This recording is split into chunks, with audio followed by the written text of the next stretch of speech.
Hey, busy buddies! Welcome back, everyone. Genshin Impact. One day. I always finish this one day each week. As a rundown, I was likely to be doing Remnant on the weekend with Uno and Cam. Finishing off Hogwarts on Monday and Tuesday. And then Wednesday will be my birthday, and I plan to do a full-day Wild Hearts stream. So enjoy that. But anyway, let's enjoy the madness. This time, I got the stream ready in advance. I know I don't normally do it, but I did it this time. Yes, I'm very proud of myself. But today we have to finish off the beetle fighting event, and then most likely continue on with the main story. So just sit back, relax, and enjoy the fun. And that's not an option.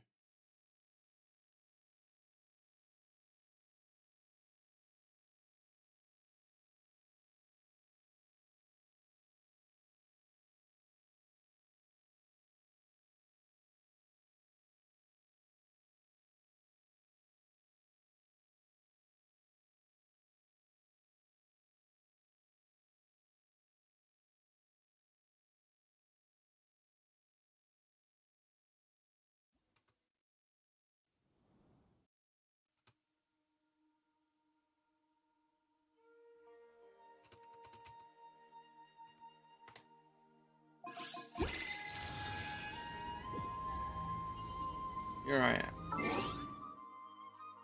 I'm just right over there. Got mail. It's Primo Gems. 300, 1,000, and 600. So, take a check-in program award, stream award, and stream awards. Probably enough for a 10 pull, actually. More than enough for a 10 pull. Need more Yilans. Gotta wait till a few more people in chat before I do that.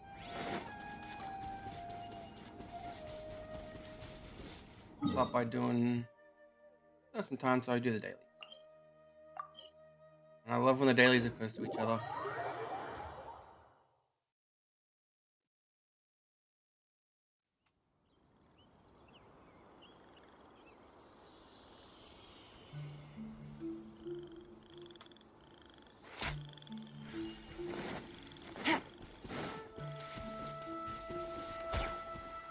You bird. I miss? Oh, that bird's just apparently immortal. Huh.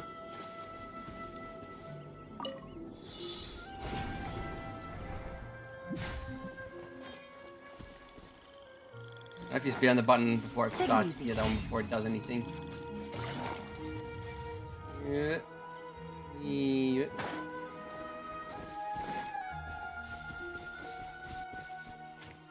I gotta do this. I gotta do this thing here.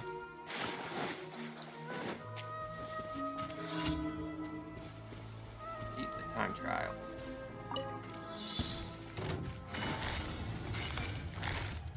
Quietly now. Game's up. Fun's over. Busted. There is no escape. Now you shall perish.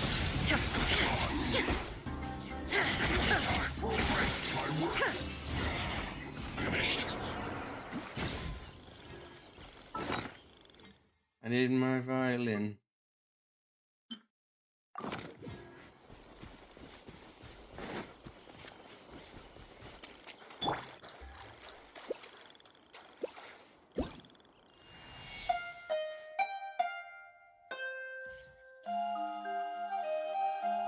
Dun, dun, dun, dun.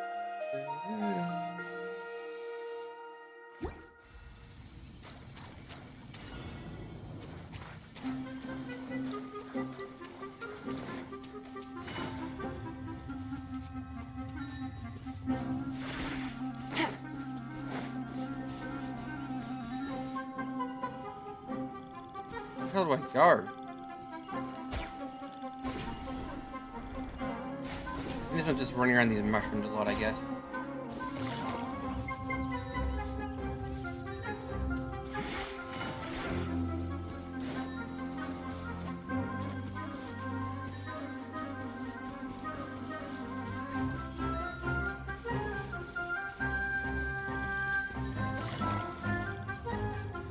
Hey.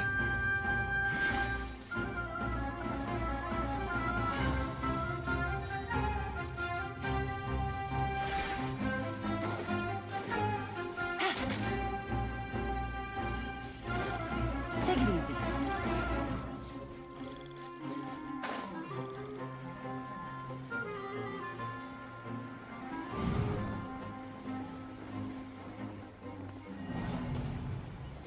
What do you mean quest failed?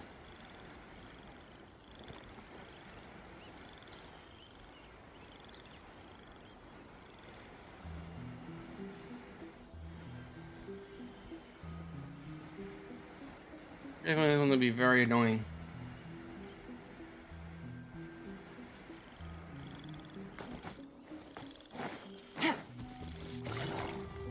Want a taste of my hammer? Quietly now.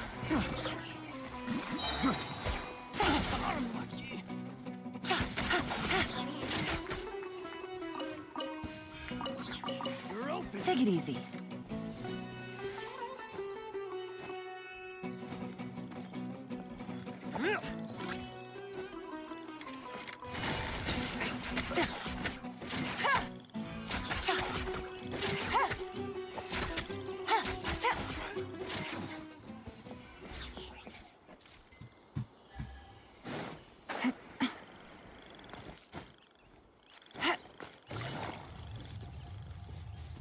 Let's try this thing again.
Shine down.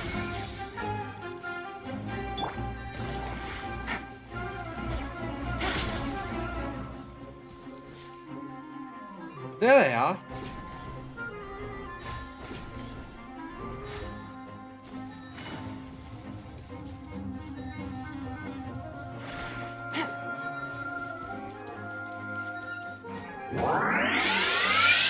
Pokemon Mines.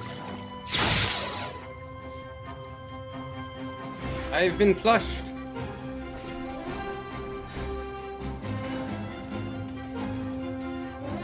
Look off for now.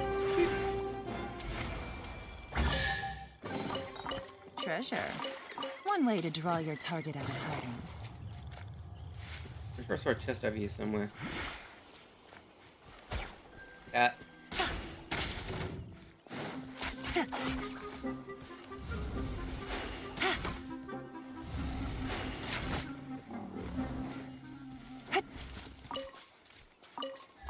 Take it easy.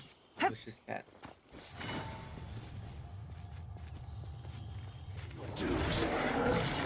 Gotcha. Illusion shattered. My guiding stars, don't be scared. No escape.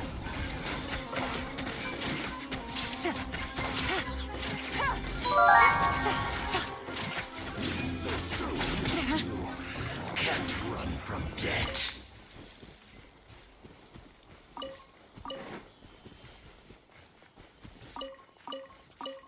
So, oh, just so because you hear Ogre Mines, probably finishing Harry Potter on Monday or Tuesday, which means I'll be back to playing a different game on Wednesday on my birthday. That's close enough. Good to me. Feeling lucky today. Things are about to get dicey. Shine down. I'll be back. Ha! You want this one? But a momentary distraction.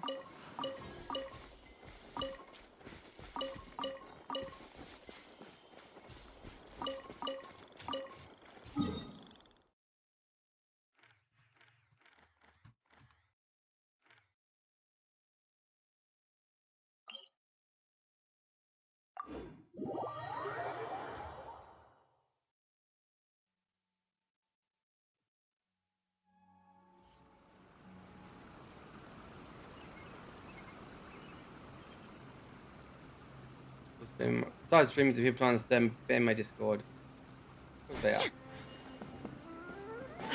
This way.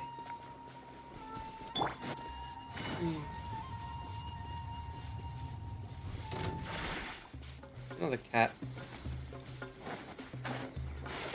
Frisbee if you can, cat. Didn't think so. Right on this portal.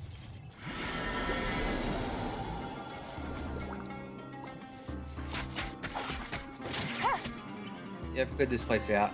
Okay.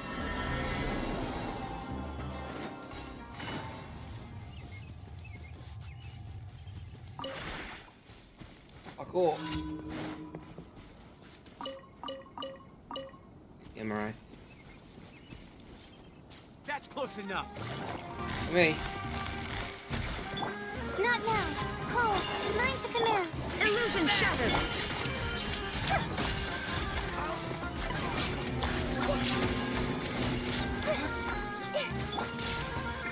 My guiding stars.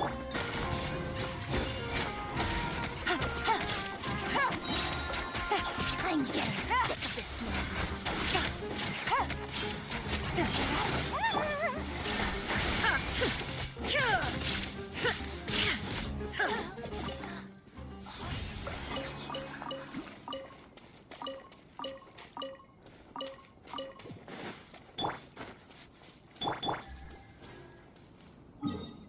One more daily somewhere.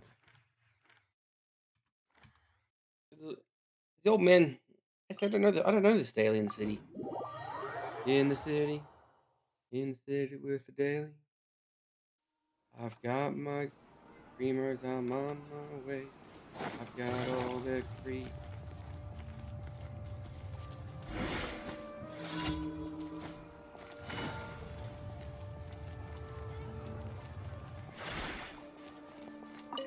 What'd you break?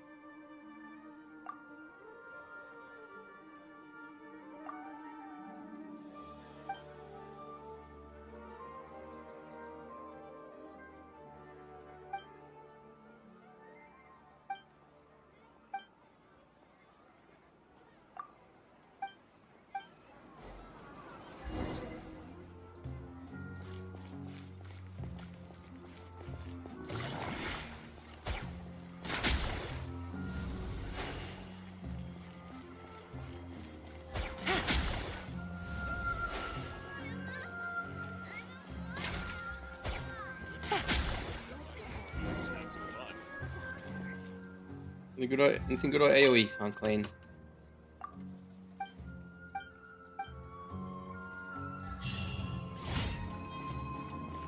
Daily's done.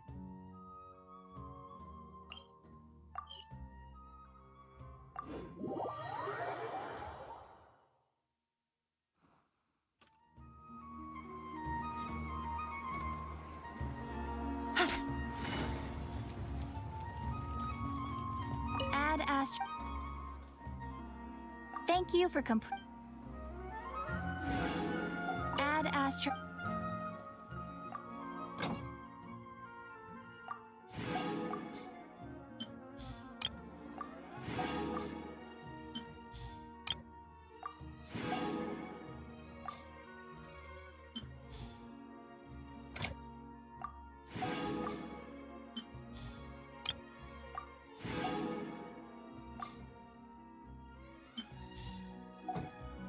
Yeah, so next on the agenda is finishing up the beetle battles. Actually, the overflow.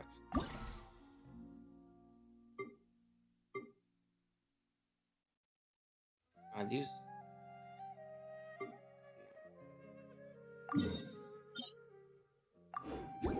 little daily bonuses.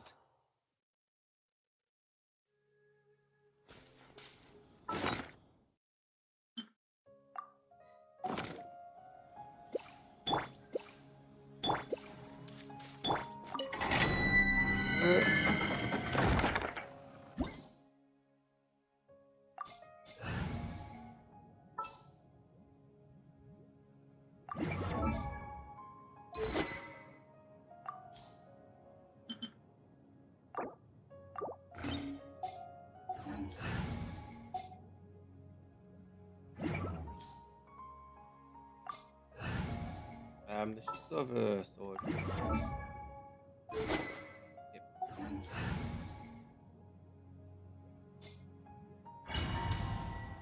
Yay.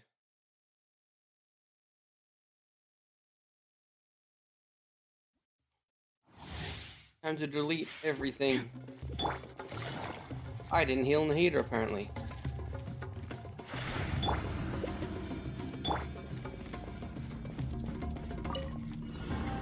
Shine down.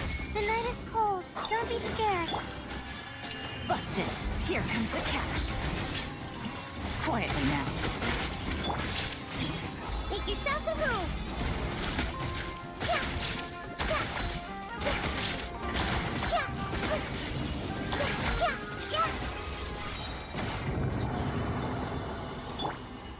Easy as pie.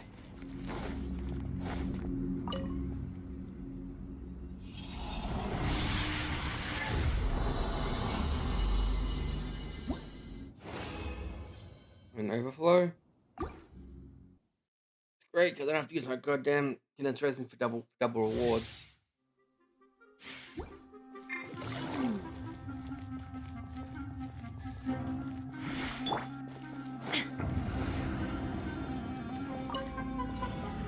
There is no escape. Not now. Stars, shine for me. Busted. Game's up. Fun's over. Gotcha. Sharing my knowledge. Yeah. Yeah.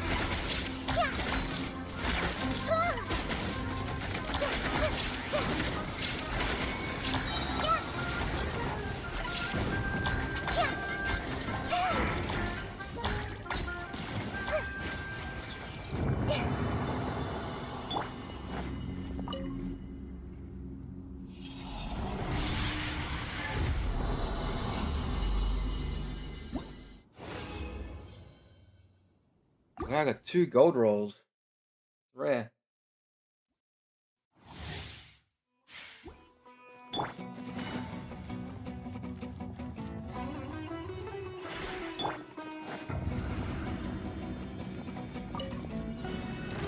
Shine down. Torn to I oblivion. meant to do that.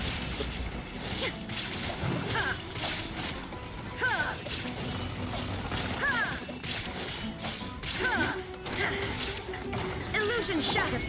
My guiding stars. Don't be scared. Things are about to get dicey. Quietly now. Grow, grow, grow. Make yourselves a room.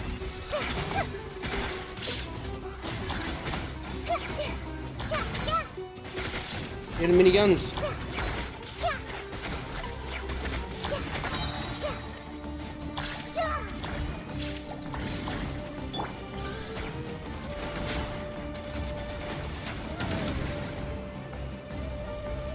Down here.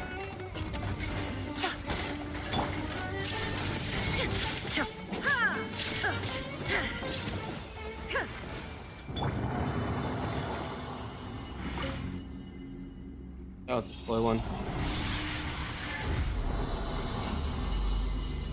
Tell me something. Okay, I got some more books. I think I was trying to finish the limit heater. It's still level 80. Need 4 more of those.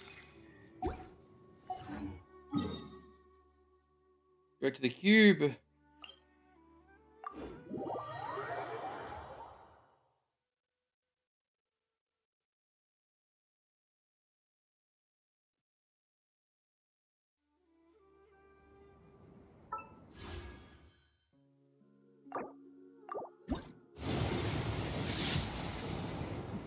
Okay.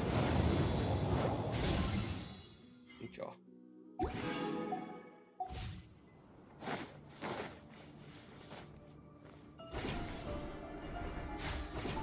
Love to get another Yelan.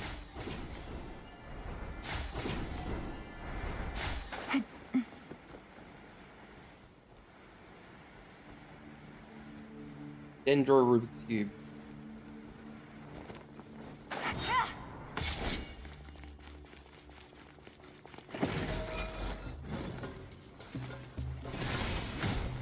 The night is cold. Stars shine. Shine down.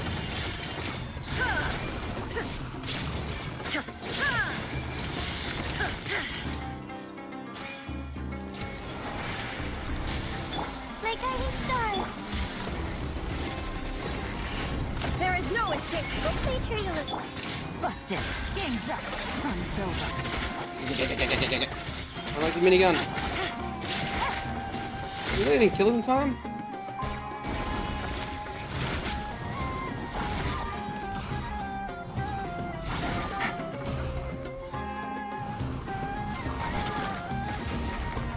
Quietly now. There it goes. Ooh. Go in.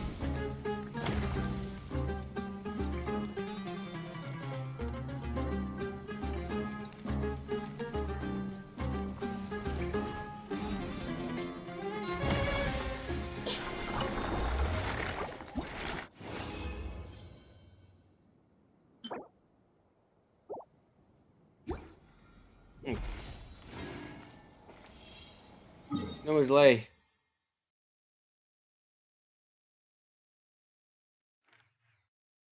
Now if you only get some games to play.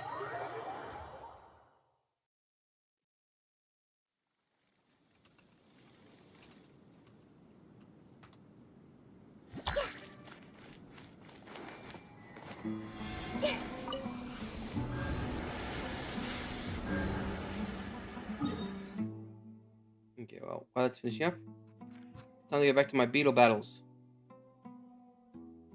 Should be somewhere around here. You ready for some epic beetle combat? Combat.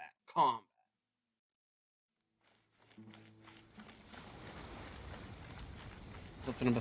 It was up to number 3.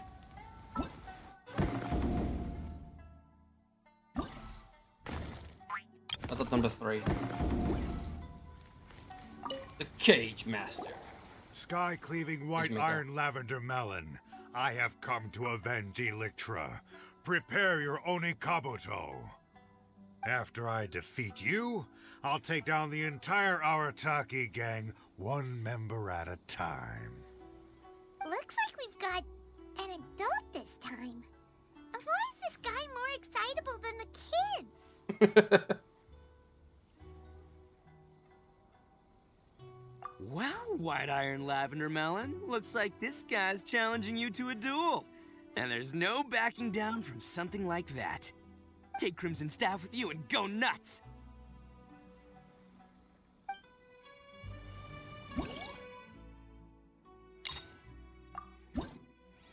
What are the controls again? He's big. Alright, time for Sky-cleaving white iron lavender melon second match! Why is this Onikabuto so big? Seems kinda unfair. Don't you worry, an Onikabuto that's too big is one that's too select. It's no match for Crimson Staff. Your worthless little Onikabuto doesn't stand a chance, even if you gave it to me for free. It'd be a waste of precious cage space. Ow. This one's actually somewhat hard. Here's armor. Bitch.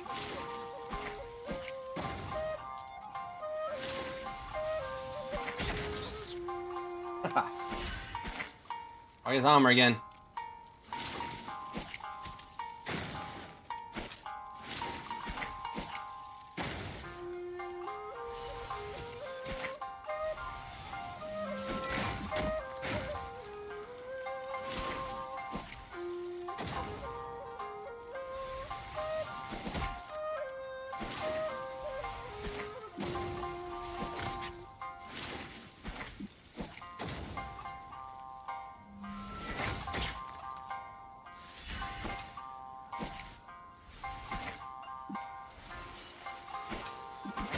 Ow.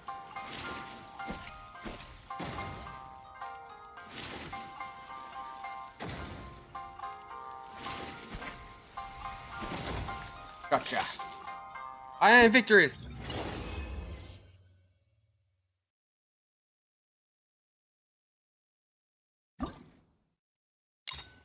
Frantic passion.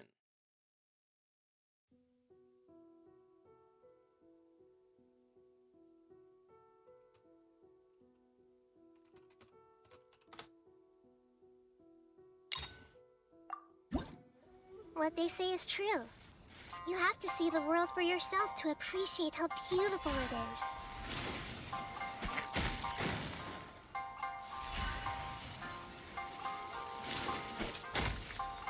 I've learned your weakness.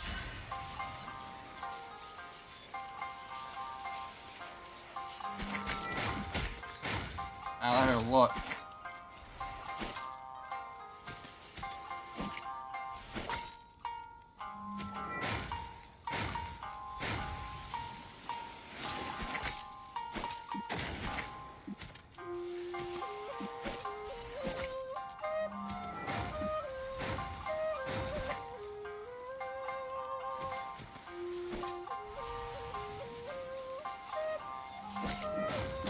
Ow. Been pushed all the way back into a corner. Ugh.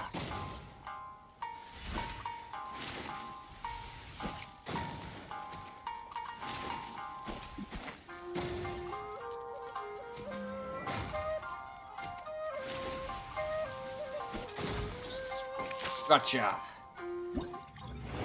That was actually a half decent challenge, that one.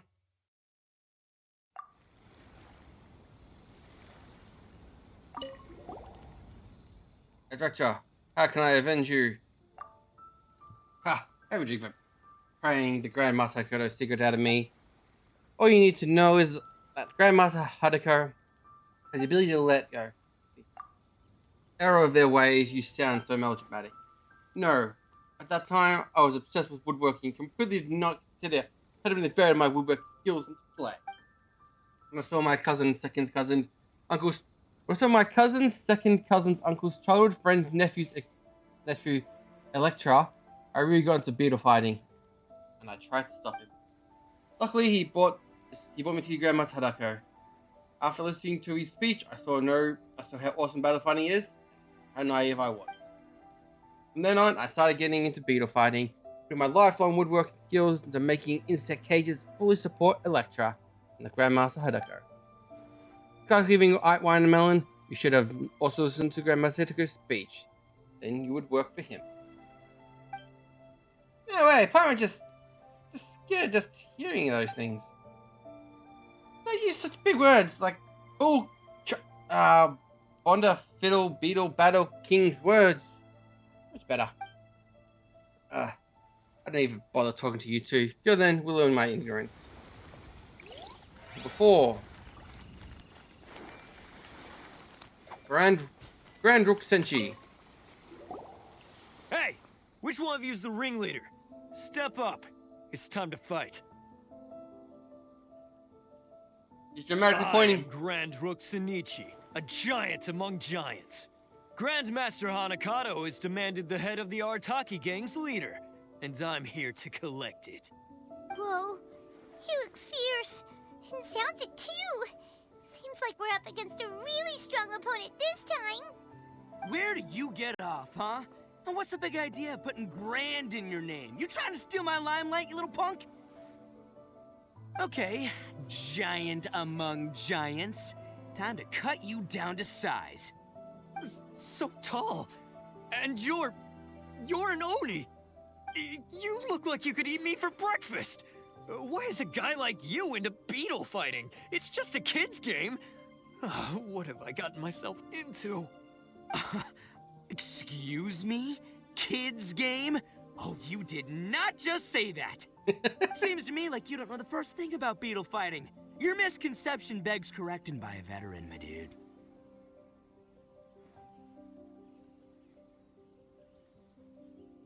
Fool him. Go take him down a notch. You can do it, Bull Chucker.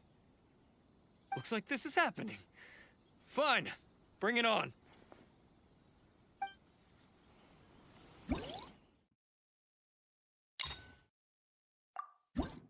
Apparently he's just very agile. He's tiny! Don't look down on beetle fighting, rookie. Whatever your name was. Even Paimon gets why it's fun. And it's not just about fun either. Beetle fighting is about Oh, wow. to be stronger Oh, I'm and the so- spirit of competition. If you don't understand that, maybe you should find a new hobby. Being out trash talked. This never happens. Too bad for you, though, because talk is cheap.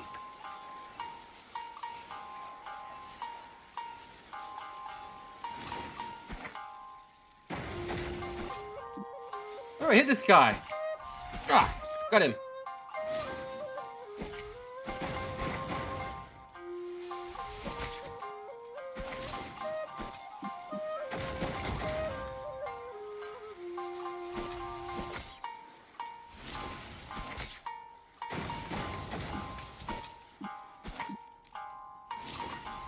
Out of space, buddy.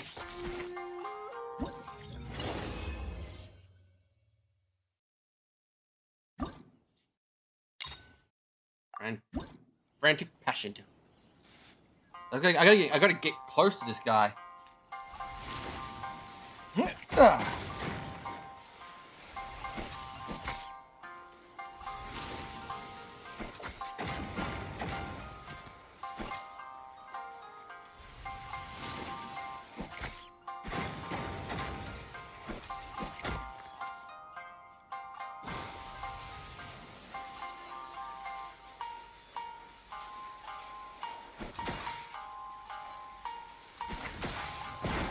Ah.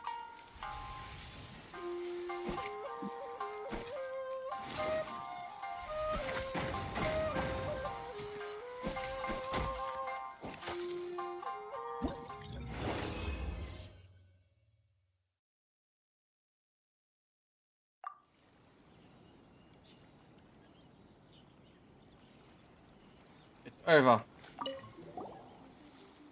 Oh, what the? Only guy's really strong. He's full of righteous words. How can there be such people in this world? Grandmaster, why do you ask? You should never mess with him. You can't win. You can't win him in a debate. And you can't possibly defeat him in beetle fighting either. Probably can't defeat him. You're really sounding a lot less arrogant than you did before. That bullchucker taught you a lesson. How can you say that? I lost to him, fair and square. I would never do a sore loser and refuse to admit defeat. God. Nerds. Everyone's a nerd. This is your friend. Maybe Grandmaster's tough, but never thought of. Very clear that these things you say. It's one of those boneheaded big guys. That's what Grandmaster taught me. He used to go unnoticed, just a punk going to fight with other people, looking down on, that is. Grandmaster introduced me to this kid's game, told me the pride of ruthlessness isn't enough. You can't win a battle fight, then mean the lesson of the child. I think it's time for the final battle.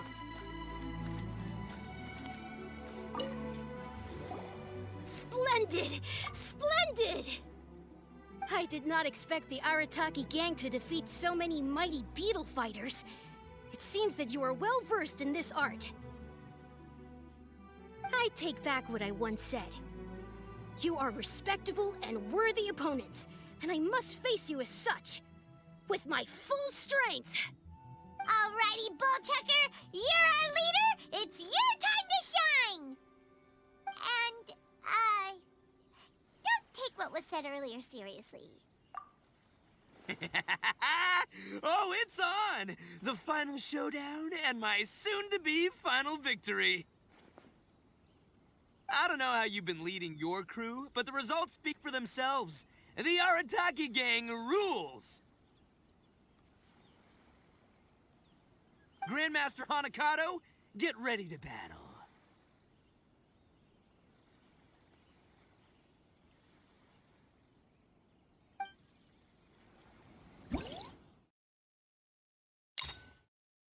Wow. He is like every stat ever. Holy shit, it's big.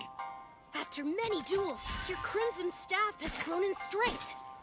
At least, it's far more confident than when it defeated Electra. Oh, yeah? Hey, you have a good eye for this. Yeah, of course, its improvement is mainly thanks to my expert guidance and tuition.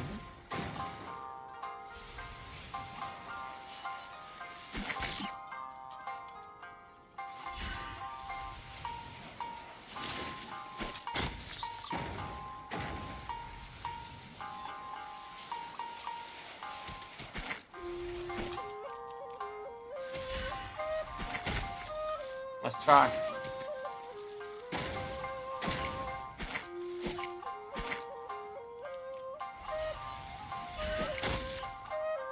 Too slow.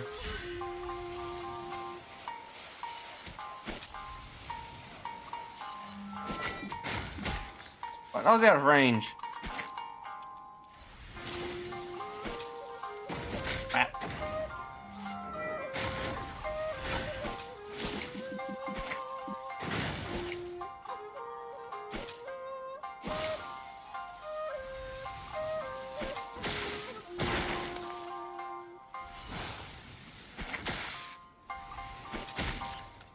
It's over, Beetle.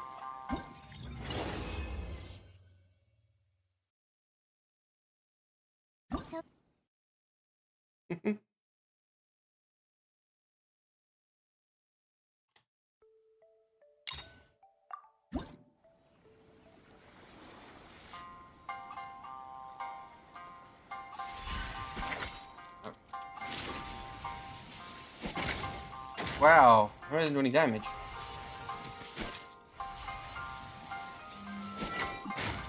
Ow.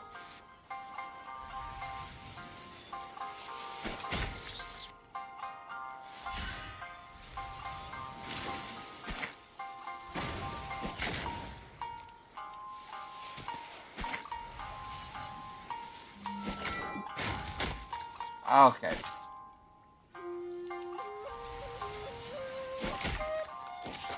I actually lost one.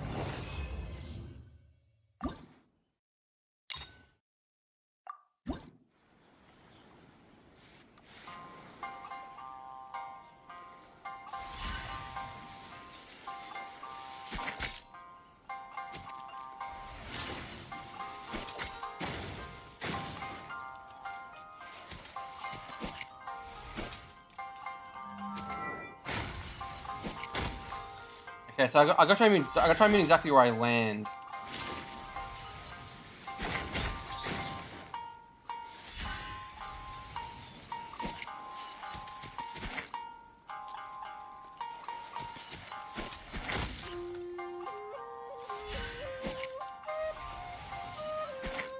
Missed him.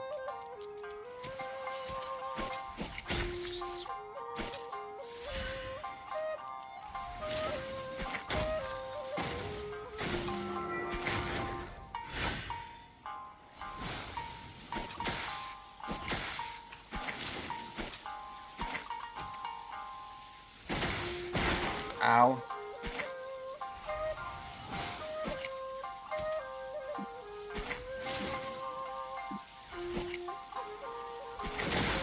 Ow, fuck me. What? I was past that.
Got it.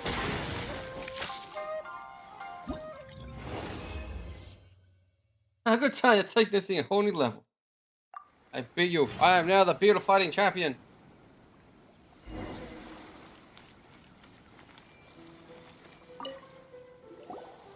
I see. Let us battle once more. This time, I'll see through all of your methods. Victory and defeat no longer seem so important. Let's just battle for fun, shall we? It's rare that I should find such a great opponent. It would be a shame to end our battle so soon, would it not? Sure, bring it on. But seeing through my secret beetle fighting techniques? Nah, little fella, that ain't gonna happen. If you'll admit that I'm the stronger beetle fighter, I'll fight you for as many rounds as you want. Huh. Looks like Bullchucker and Grandmaster Hanakato are still raring to go. Well, let's leave them to it. They can battle beetles till the beetle battling is done. All lives happily ever after. Wait until the next day.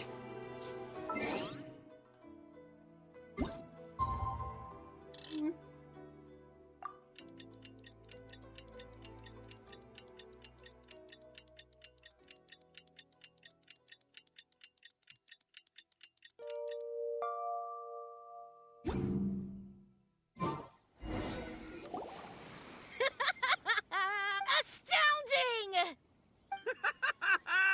Amazing! Even though your fighting style differs greatly from mine, I resonate strongly with the passion you imbue into your Oni Kabuto. In time, you shall surely become a true champion of the beetle fighting world. You're pretty good yourself. You managed to win an impressive 570 out of our 1,141 matches. Of all the beetle battle marathons I've fought in my time, you have lasted the longest by far. Not gonna lie, I'm impressed. No, I won 571 rounds, so I'm ahead. Also, you have the home advantage. Taking that into account, it is in fact I who am the superior warrior. Huh? Why you gotta be so stubborn? I remember our score clear as day, and Mamoru is our witness. Isn't that right, Mamoru? Boss, I really can't take it anymore. Please let me sleep for a while. Have they been going at it this whole time without a break? Fine. Since I'm a generous guy, I can give you one round, no problemo. I'll just defeat you next time. And if you're still not convinced, we'll do the next battle on your home turf. I'll prove that it's about the beetle fighter, not the location. That suits me just fine. Follow me.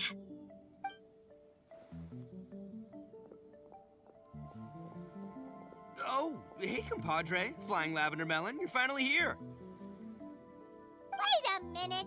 Why is Paimon back to Flying Lavender Melon again?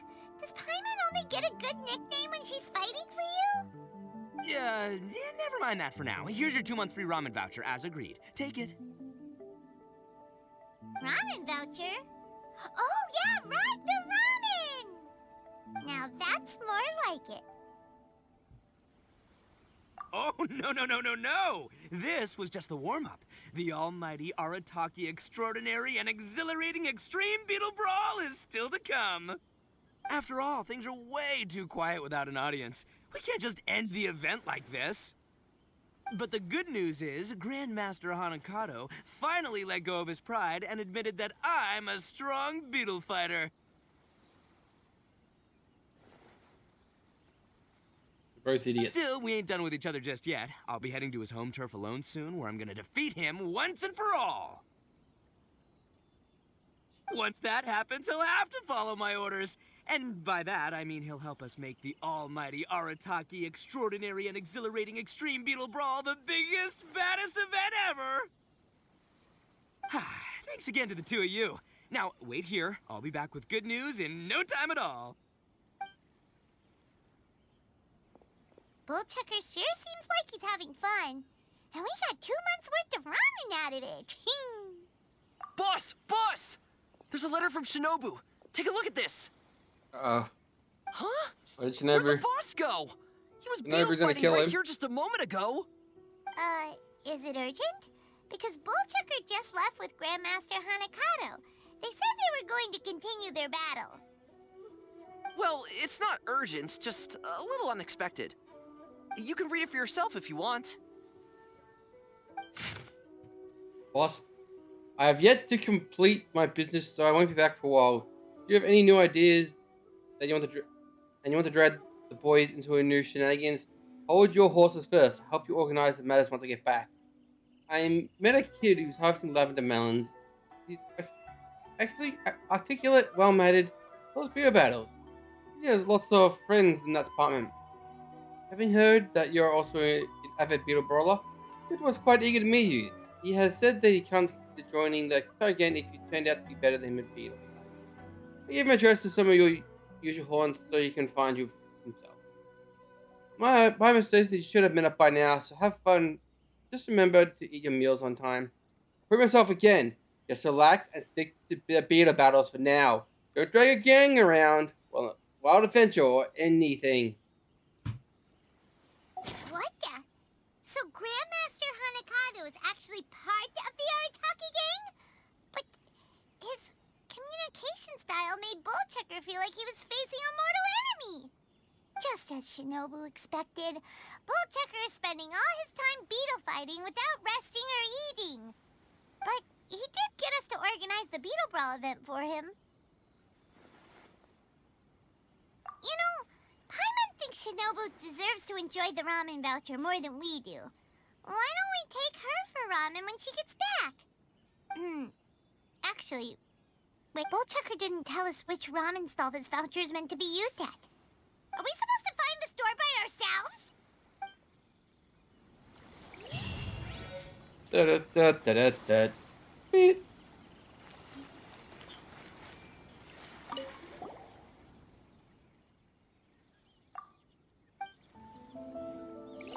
Did you leave? Alright.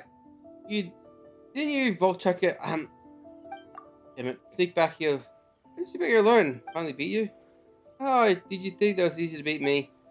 We arrived, Bonafide Beetle Battle King had met my grandfather and took care of the avocado. We started eagerly with my grandfather discussing the beetles' diet and training grounds. The conversation took quite a while. In the Bonafide Battle King, the Crimson Staff take a break helps to make next battle fair fight.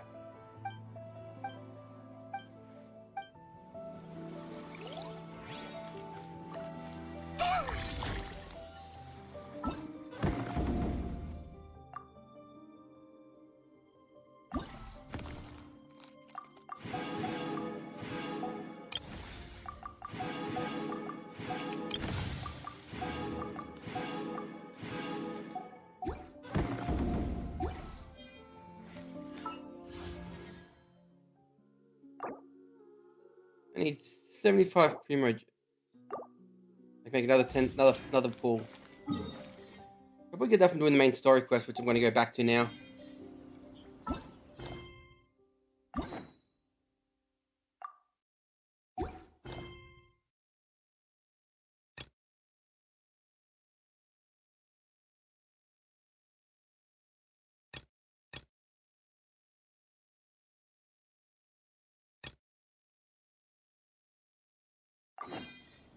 Back to the main story quest.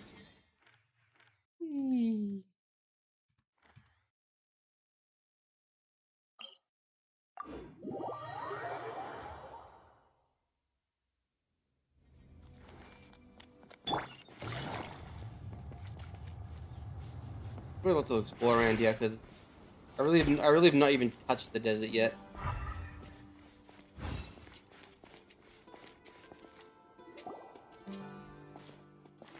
Rose, oh Rose, grant me my wish. Blooming from the stone, the golden rose sang to me. She sang.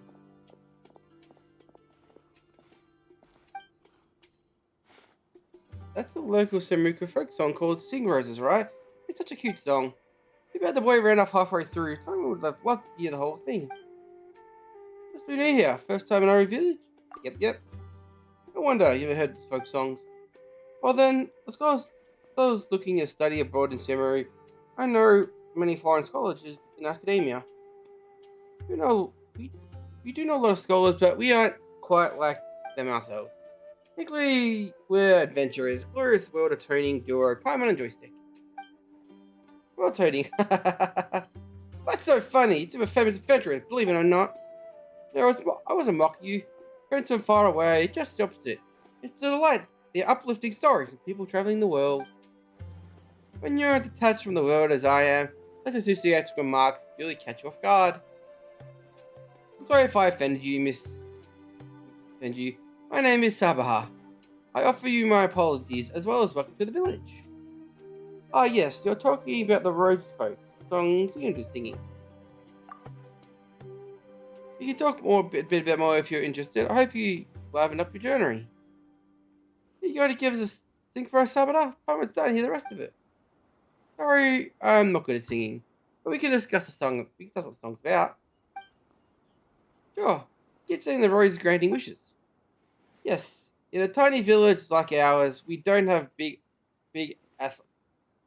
atheums like they do at academia.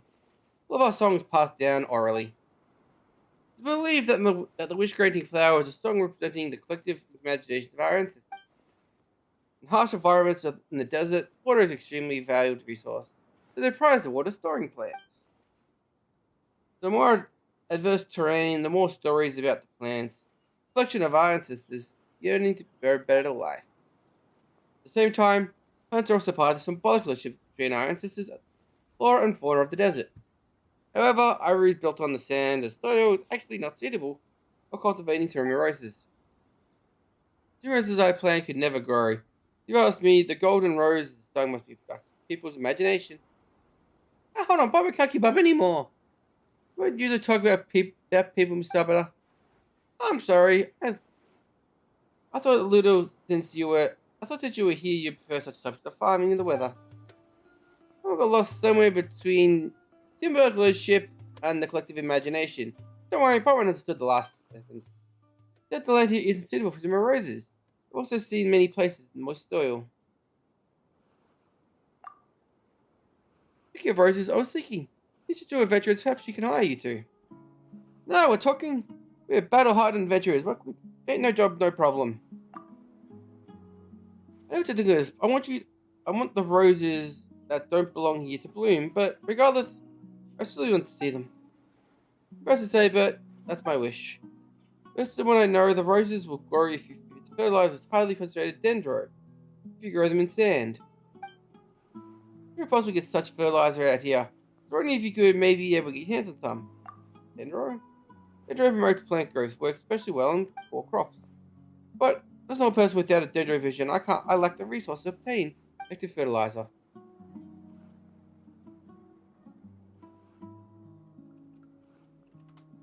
You must just use dendro one, pretty easy, we got this.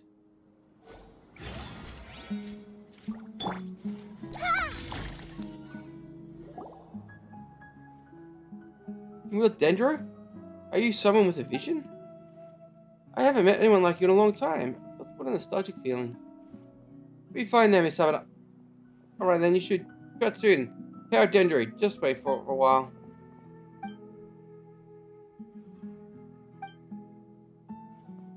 It's burning, Papa news. You got anything, joystick? Results immediate as I thought, thank you. That's all, you can't reach things, just rush things. Plants go through stages of growth. You're able to make them sprout already is amazing. Give the roses more time than nectar spent, we're better off as well. Very grateful for you as it is. I don't wish to bother you any further. Just drop by and see it in the spare time. That'd be enough. Oh god, these are real world day quests. Understand the feeling, no it's ready full of face. You know what? Actually some of stuff just for different things. Maybe help there. Grandma, is King Deshret really gonna come back from her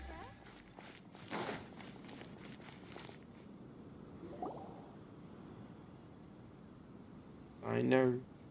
Although I've sent myself into exile, I'm still doing essentially the same things as before.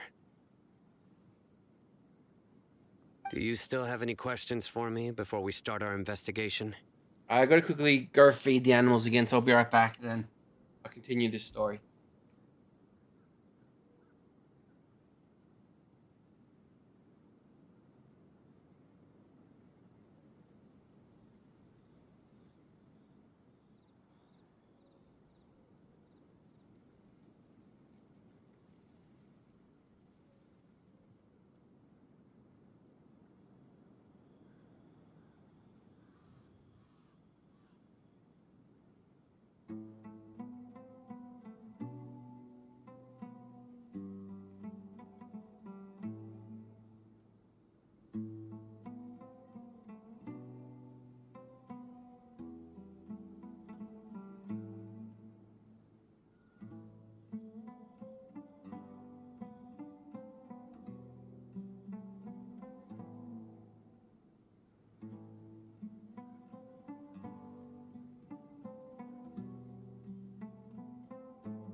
Sorry about that.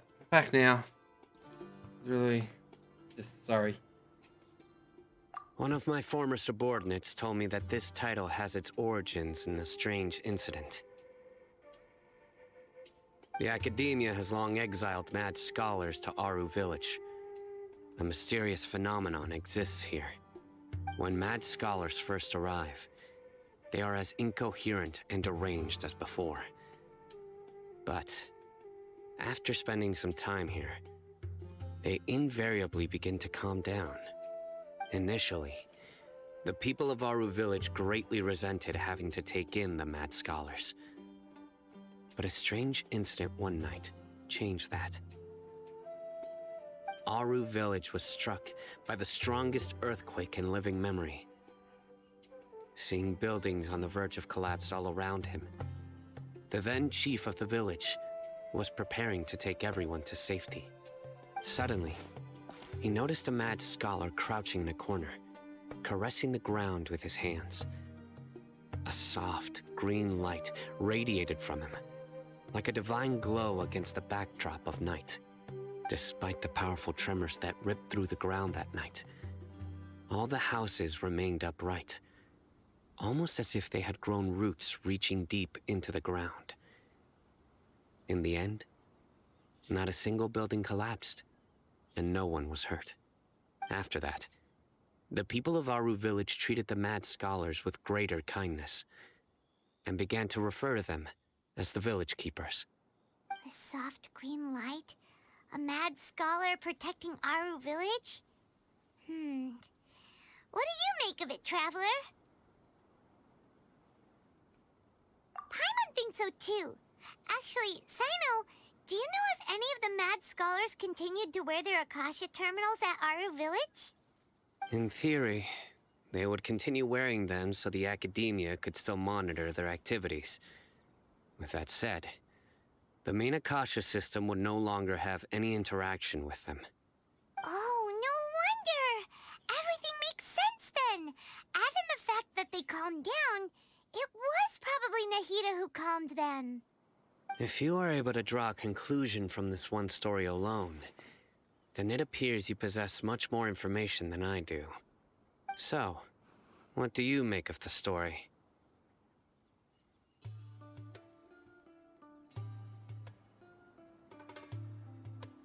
Really? Lesser Lord Kusanali. What? You don't believe us? Lesser Lord Kusanali was definitely using the Akasha to give her power to the mad scholars! No, it's not so much that I don't believe you. I'm just struck by your reasoning. Lesser Lord Kusanali, the current Dendro Archon. Is she really active in Sumeru? The Academia has always placed far greater importance on the late Greater Lord Rukkhadevata. They've more or less ignored Lesser Lord Kusanali, and I've never had any reason to doubt their views. In addition, I've never heard any stories about Lesser Lord Kusanali and her deeds. To me, she might as well have been a god that never existed. No way! Nahida definitely exists! She's a... How should Paimon put it? She's a good Archon who's kind and wise. Even if she says weird stuff sometimes. You've also just said we met her. I've spent many years interrogating criminals, so I can easily tell when someone is lying. Good! Then you should know that we're telling the truth. That look in your eyes. I've never seen that from a liar. You two really must have met Lesser Lord Kusanali. How can this be? To think, our Archon has been amongst us this entire time. Alright, now it's our turn to put our skills to good use for this investigation. But easier said than done, especially since we don't have any leads. Maybe we can start by knocking on some doors. Yeah, crazy people houses. That's a great idea, Paimon. Excuse me, are you here to help me find my grandpa? Huh? Who are you? By the sounds of it, a resident of this village. My name is Isak. You'll help me find my grandpa, right? Is your grandpa a mad scholar? Hey, don't say that. Grandpa is just Grandpa. Why do you have to call him that? It's not like he's a bad person or anything. The person you're referring to is not a local, yet you are. Why do you call him Grandpa? Grandpa is just Grandpa. He's my family. I heard everything you said to the village chief. Please, you gotta take me with you. I want to find my grandpa. I swear I'll help. I won't be a nuisance. Ah, so you're the one who was eavesdropping on us around the village chief's house. I was planning to go out and take care of whoever it was, but I had a vague feeling that they didn't harbor any ill intent. Whoa. Haven wasn't kidding about Matra having sharp senses. Sino, he's just a kid. All he wants is to find his grandpa. Let's find a way to help him. Sorry. I was only listening in because I wanted to know where Grandpa went. Honest. If you don't believe me, you can ask Miss Candace. All right. But first, let's confirm the facts with Candace. Delicious, delicious fact.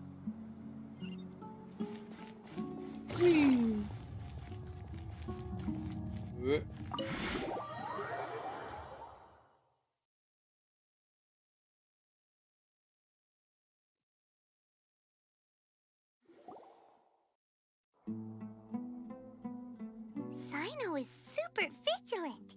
Is this what all the Matra are like? Ah, you're back already. We just wanted to confirm something with you. Do you know a boy by the name of Isak? I had a feeling he'd go looking for you. Huh? You knew this would happen? Yes. Although he tried his best to stay hidden, I still noticed him eavesdropping outside the window. He really wants to get his grandfather back. Grandpapa? Isak's parents were both Aramite mercenaries who rarely returned to the village after finding employment in the city. He was raised by his grandfather. Unfortunately, it was only a few years before his grandpa passed away. Isak was still very young at the time, so various families in the village took turns caring for him so he could survive.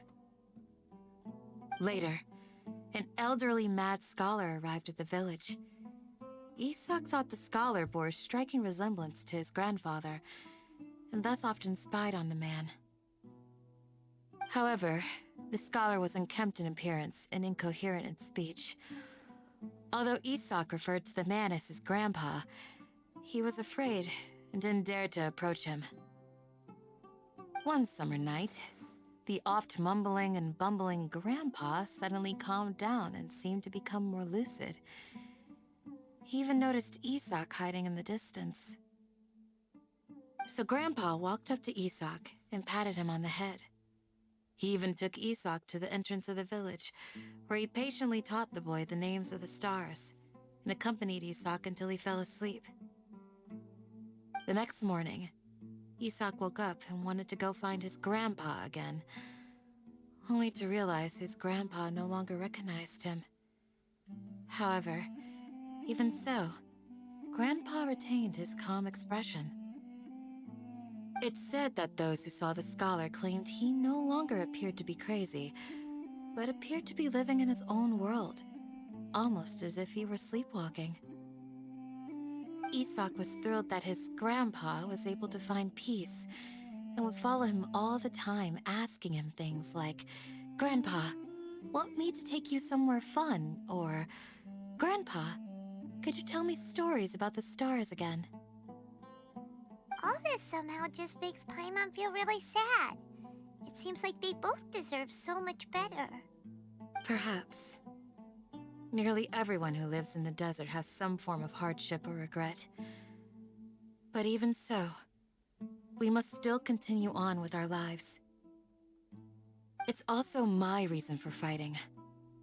I must continue to protect this land.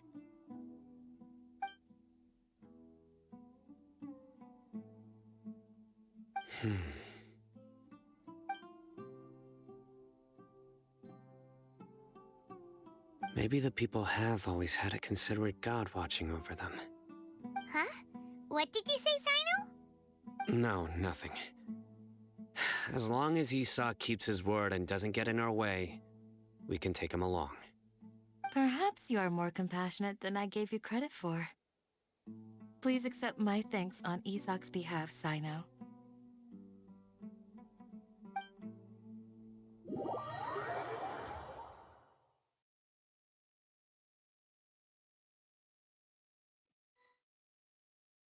Hey, Isak! Oh, it's you guys! We've cleared everything up. Let's go find your grandpa. Really? Wow! Thank you so much!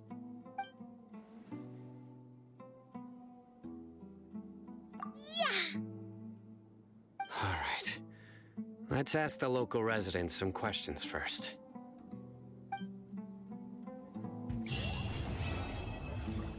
Chapter 3, Act 3.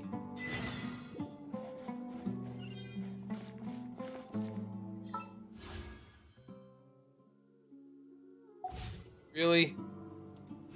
You don't do me dirty if 15, you do 15 Prima Gems dirty. 5 Prima Gems dirty. This is mean, game.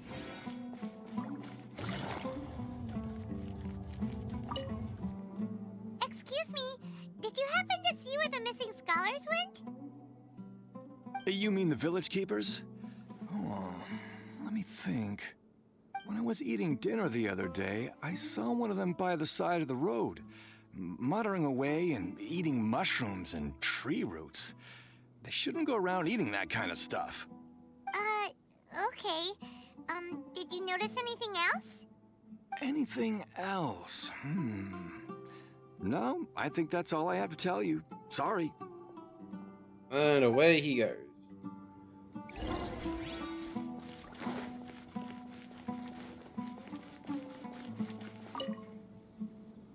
The scholars that have gone missing.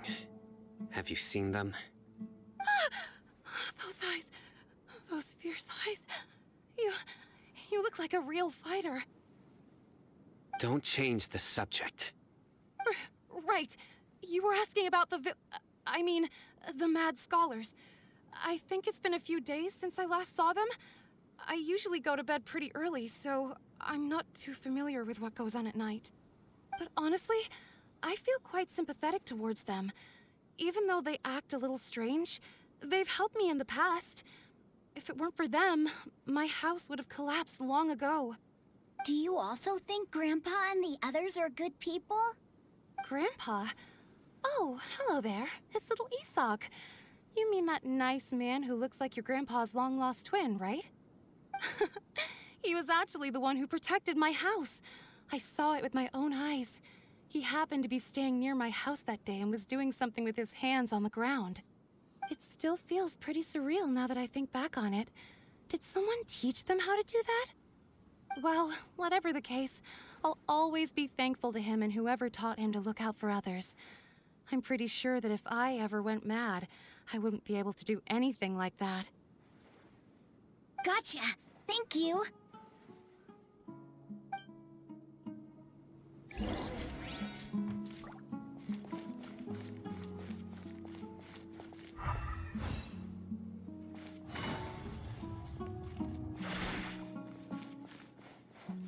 Murph.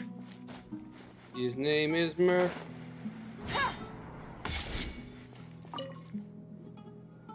Sir, have you seen my grandpa recently? You know, the one who likes to sit and space out near the village entrance. Oh, well, if it isn't Isak. Oh, your grandpa, huh? It's been a while. The last time I saw him, he was spacing out by the road as usual. I went and asked him if he'd like any of the food I had prepared, despite my wife's protests. Like many people, she's really quite terrified of them. And speaking of my wife, she's still always complaining about how I don't make enough mora. That might explain why she's always mad at me. Oh, thank you. Thank you for taking care of him. It was nothing. You're looking for him, right? Did he go for a walk and get lost? Yeah. That's no good. Well, once you found him, come by my place again and I'll cook a little something for the both of you. I've known you since you were very young, so as far as I'm concerned, you're family. Please feel free to come by anytime. Wow, what a nice guy! Okay. Thank you, sir. Huh? Nani? Don't say anything for now. Isak, stay here. Let's head over there. Stay quiet as you move.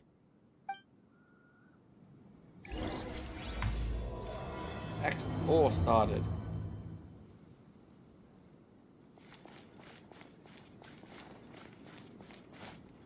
Very quiet as a move. Woo! Oh. Listen, My stuff wasn't enough. see if you can make out what they're saying. Have you heard? The mighty King Deshret, the sovereign of our faith, will soon return to this world. Yes, of course I have. King Deshret is the one and only true ruler of this land. I've never believed in any other gods. Still, you say he's coming back, but it sure doesn't feel like life's about to change around here anytime soon. What's your proof? Haven't you noticed? The village has been getting more deranged scholars than ever. Delavar was saying that many people also went insane just before the fall of King Deshret's civilization in ancient times. We don't quite know why, but it seems like there's some sort of connection between insanity and King Deshret. Isn't it a sign of King Deshret's power that all the mad scholars have disappeared? If you ask me, they must have been chosen as the final sacrifice for King Deshret's resurrection. Jesus. Huh. Now that you say it, that does make some sense. Does this mean our lives are finally going to take a turn for the better? Exactly. Those city folks will get what's coming to them. Now, repeat everything you've just said from the very beginning. Whoa. Fuck. Now you fucked up. Where did you come from? My patience is running thin. You heard what I asked.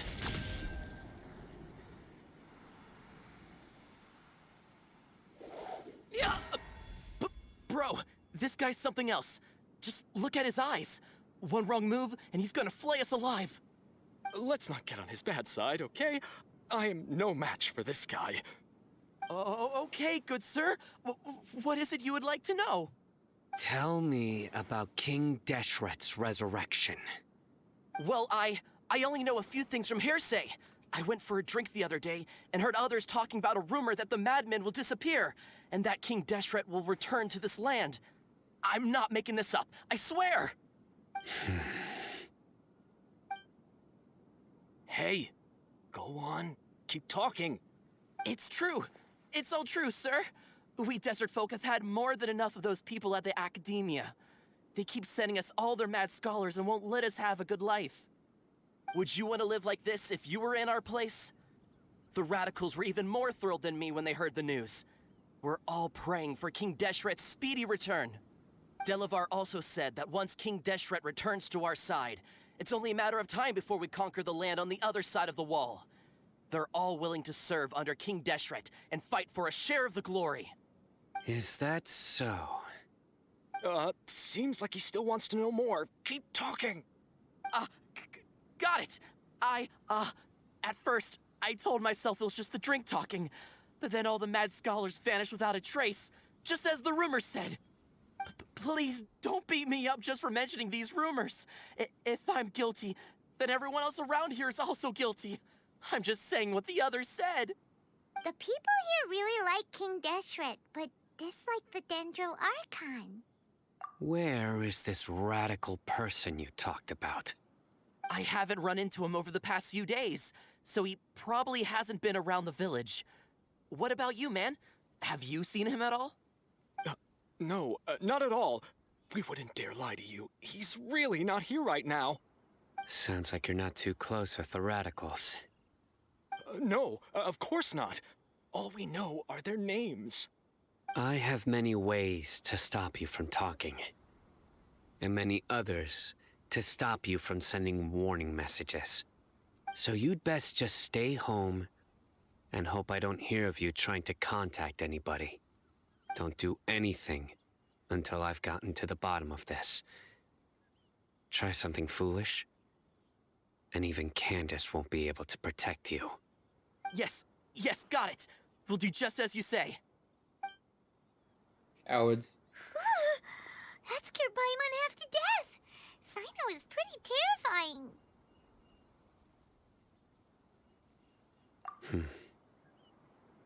He didn't try to reassure us at all. It's like he's used to hearing that. Oh, Paimon bets lots of people have told him that before. I heard that. Sorry. It's part of being a Matra.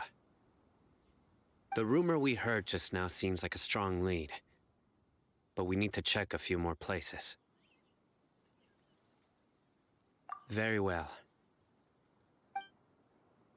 Isak! I'm here. Where's your grandpa's house? Well, I can take you there. Just follow me.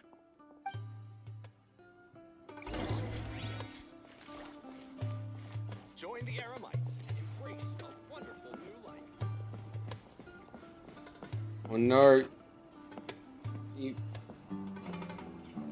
walks too slow, but I run too fast when I walk too slow. He likes to be alone. Sometimes he stares at the sky in a daze, and other times he just pokes at the ground with his fingers. Every now and then, he yells out at the top of his lungs. Apparently I don't leave footprints and he does. A lot of people are really scared of him. But he's a good person, really. I know he is. I swear, he's just like my real grandpa.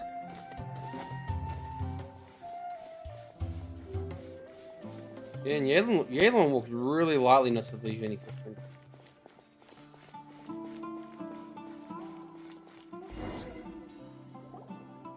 Well, this is where Grandpa usually stays. There sure isn't much here. No. Incense? Please don't say it's the same one as before. But are you okay? Are you getting dizzy or need to lie down? Drugs. There's a scent that you can sense, but I can't. A certain traveler here once passed out from that smell. Thankfully, Tainari saved the day. And then he gave us a long lecture to explain all about how it worked. So, you know Tainari? Huh? You know him too? Are you two friends? Yes. Now that I concentrate, I can also make out the scent of incense. Wait, surely Tainari didn't lecture you too? No, no need.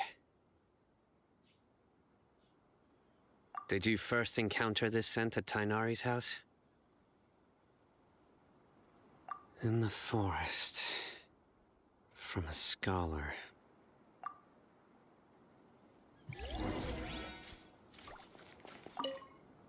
Oh, where did...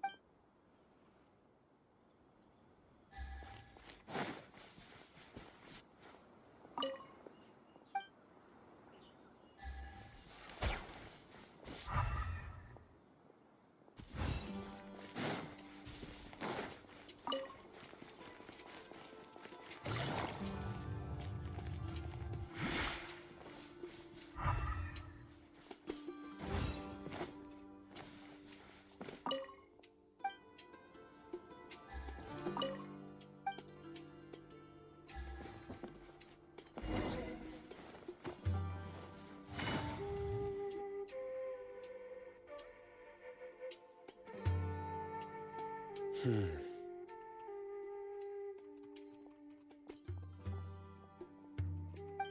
are you looking for, Sino?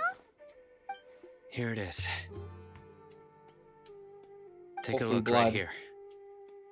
It was just orphan blood. Paimon doesn't see anything. Although the traces have been completely buried in the sand, there are footprints here. From the size and shape, they belong to an adult male. This pattern is a common one from this area. Local shoes. This was probably someone from the village. The scent is quite faint, but still extant. The footprints head in the direction of the door. But who would come looking for Grandpa? He doesn't have any friends. We'd have Jesus, to ask kid, whoever that's lured mean. him away with the incense. Huh? So you can lure someone away with just a scent? Hey, what's wrong with liking good food? Everyone's got something they love in life. Exactly. Most scholars are fond of incense, since the smell supposedly helps them clear their minds and discover new knowledge. Even deep within the clutches of madness, they still yearn for their knowledge-seeking days, and will follow the scent whenever it presents itself. No, Grandpa. So, someone's taking advantage of their weakness? Huh. Still, why would anyone want to abduct all the scholars? Are the rumors really true? Could the disappearance of all the mad scholars have something to do with the radicals? It's highly likely. Please, you have to save my Grandpa. Grandpa's never done anything wrong. Please help him. Sounds like we'd better help get him back. Don't you worry, Isak. We won't let whoever took him get away with it. Let's head to Aru Village and inform Candace and the others about what we learned here. After that, we'll set off to find the scholars. Scholars of the first sin.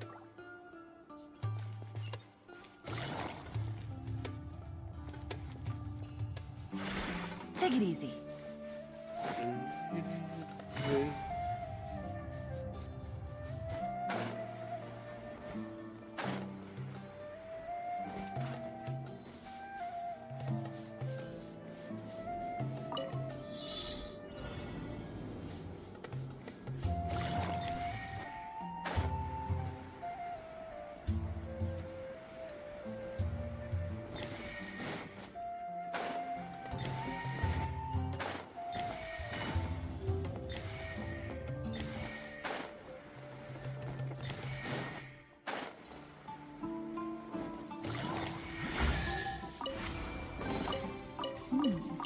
Easy money.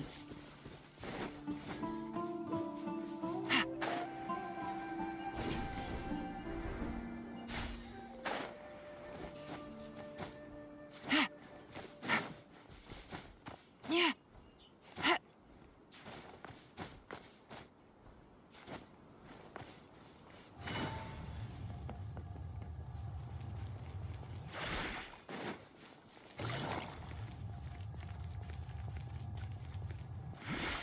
Take it easy.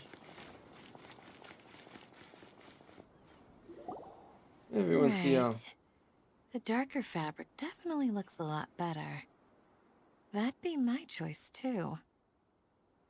We're back, Candace. We've got a lot to tell you. Ah, welcome back. Sounds like everyone's friends already. Oh, Dia's here too. You bet. So, everything goes smoothly? Reasonably. Alhaitham didn't go with you? We haven't seen him at all. Huh. I saw him around the village entrance earlier and figured he was investigating with you. I guess he must have gone off on his own. As he Did you does. find out anything useful? Just whack, yo. I see. So someone used a kind of incense to lead the exiled scholars away from the village.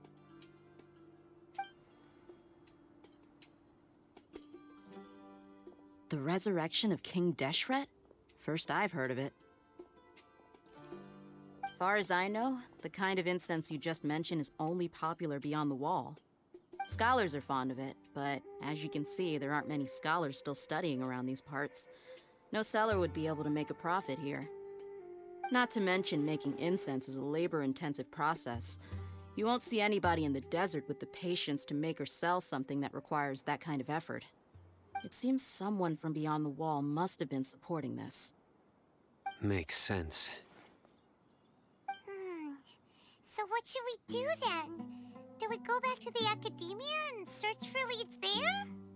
If it was any other day, that would be your next logical step. But today, you've got me on your team, so you get an extra tip.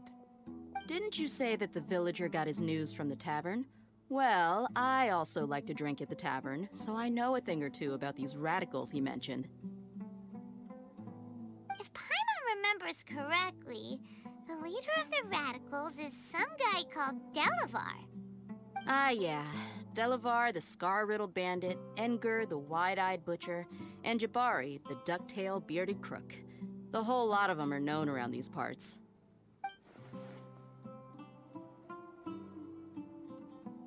These guys have one thing in common, and that's being broke. The rougher life gets, the more they want to believe in King Deshret. Way they see it, King Deshret's resurrection is their only chance at overthrowing the academia. Throwing all of Sumeru into chaos is the only way to change the way of life here in the desert. Anyway, that's my guess why they've chosen to become radicals. Tia! You're amazing! You really know this place inside and out!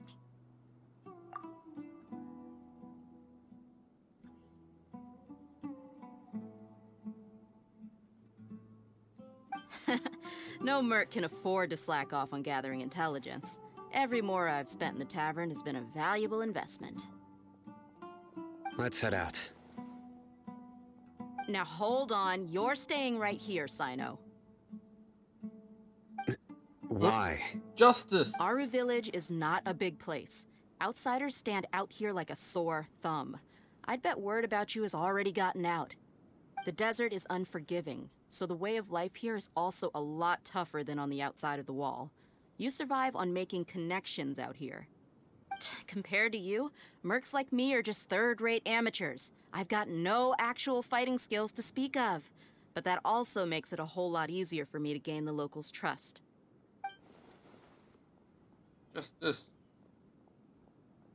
I need to go around and ask some questions, but it'll be difficult if you're with me. Fine. Good. Then we've got a plan. The Traveler and Paimon will go to Caravan Rebot with me, and we'll try our best to figure out where the mad scholars have been taken. Sino, you'll have to stay in the village and continue investigating on your own. All right, sounds like a plan.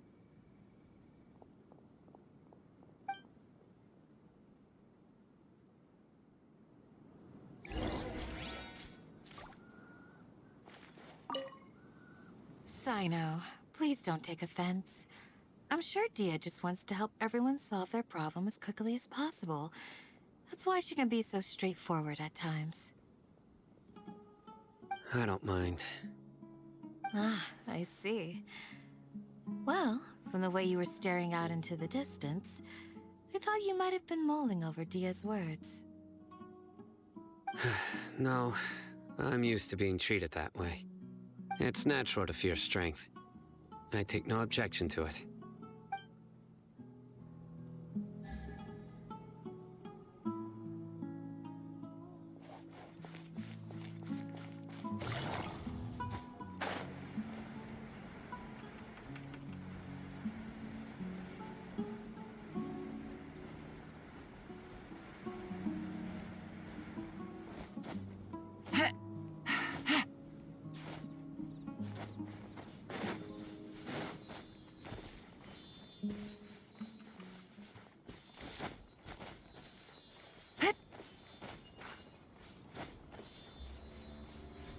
Hey, when they go straight up.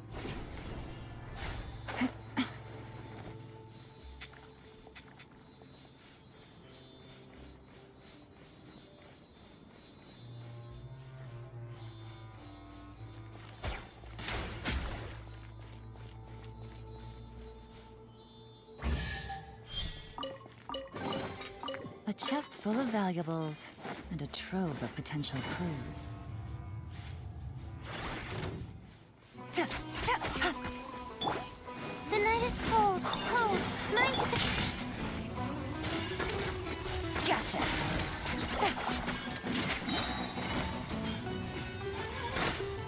Quietly now.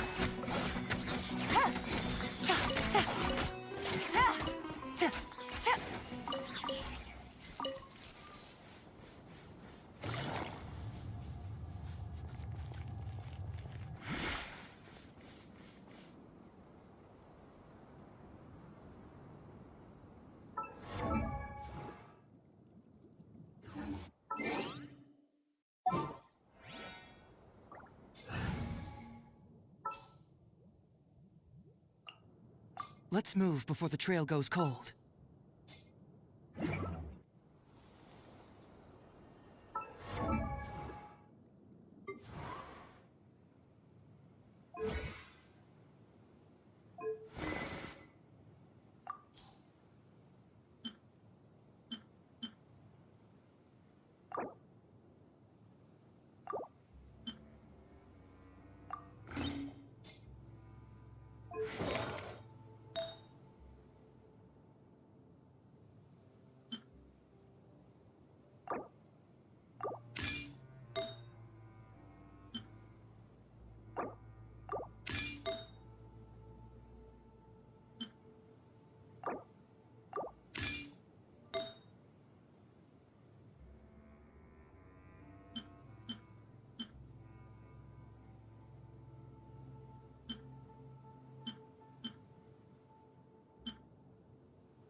Wow, he has like no crit rate of damage.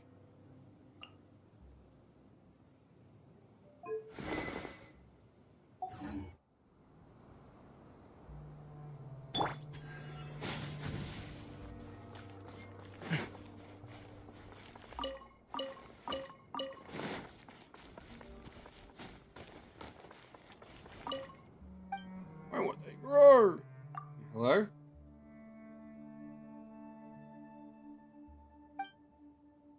What a matter with the lack of food, clothing, nor to have any savings. What are you selling? Help someone else. I've got flowers to plant, as you can see. What they're doing to disturb me. Why won't they grow?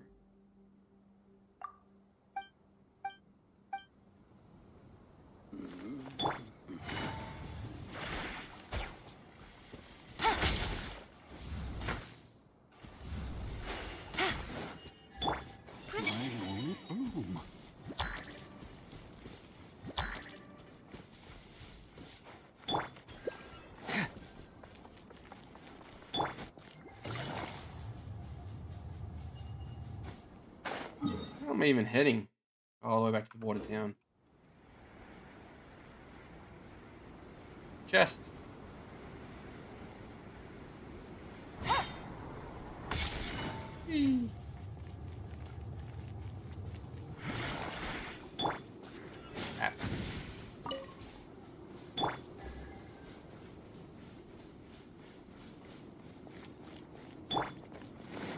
Big scary security man up there.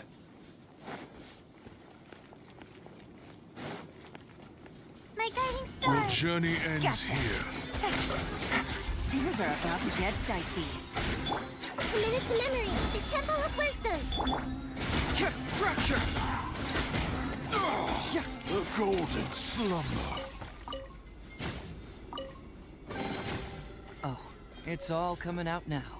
Finally. On Elon. Damn it.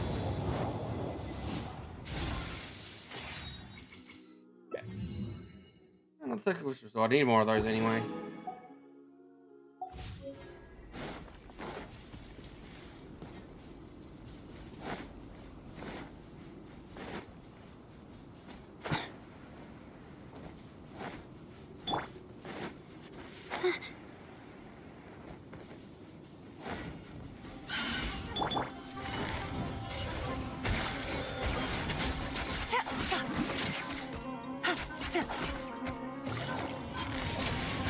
especially now.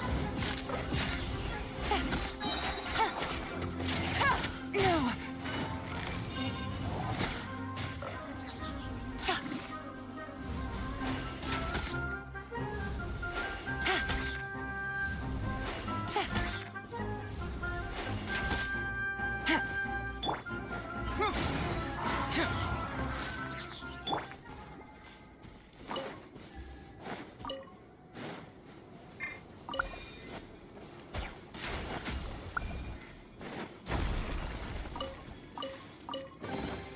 A chest full of valuables and a trove of potential clues.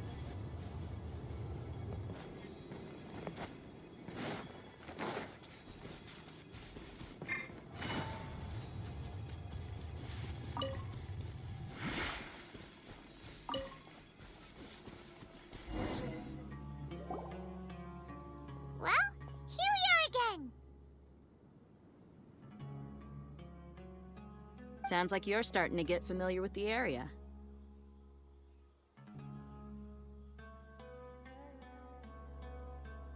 Paimon's amazed every time we see the wall of Samiel.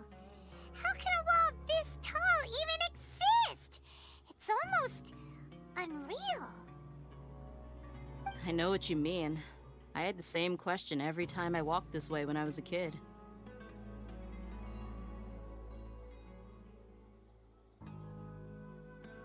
Also, why is this high wall here? And can a wall really block sandstorms? It was only after I grew up that I realized the Wall of Samiel isn't just there to keep out the sandstorms.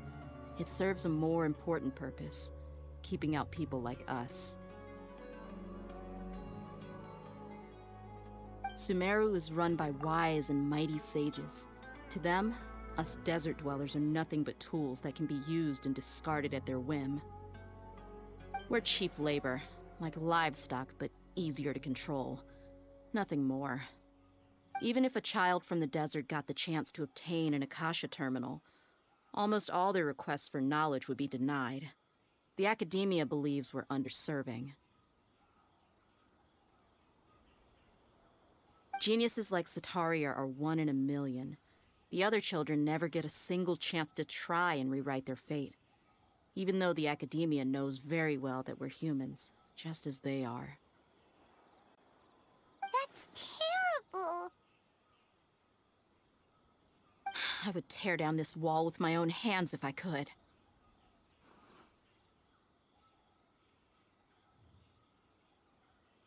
Hey, Dia. You're not thinking about doing anything scary, are you? No, not at all. This place just gets me thinking, that's all. Besides, we're here to procure information, aren't we? Yep, we gotta catch those... Shh. Caravan Rebot is crawling with people, so be careful what you say. We don't want anyone to find out what we're here for. Our mission started the moment we arrived here. Let's go check out the tavern. Maybe we'll find someone I know.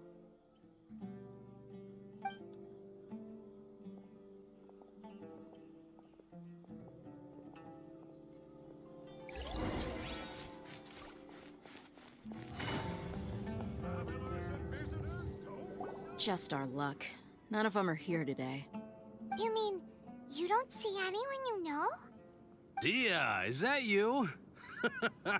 What a coincidence. You here for a drink too? Zaki. Finally, a friendly face. Oh, and who do you have with you here? Guests from another land? Hello, hello. I'm Zaki. Dia's, how would you put it? Drinking buddy? We've had drinks together a few times. You could say we go back a ways. Anyway, as far as my friends here, they aren't too shabby, are they? You rarely see any Outlanders so friendly and respectful nowadays. Absolutely.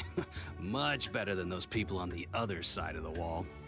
So, Dia, are you looking for someone? Yeah.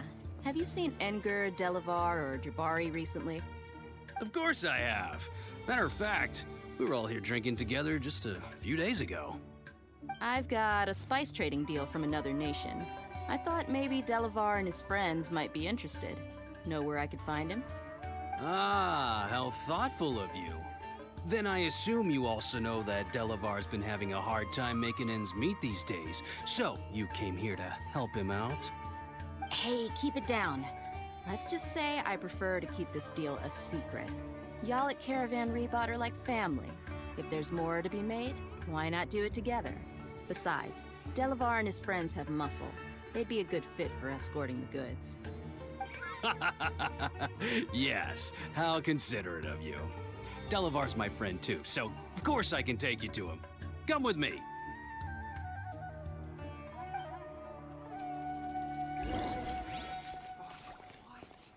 So he's not at the hotel today?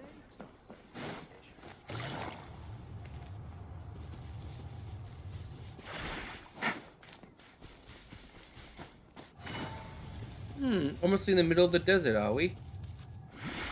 On the border areas.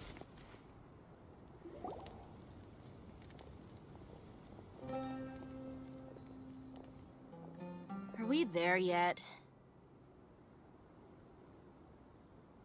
Yep, this is the place.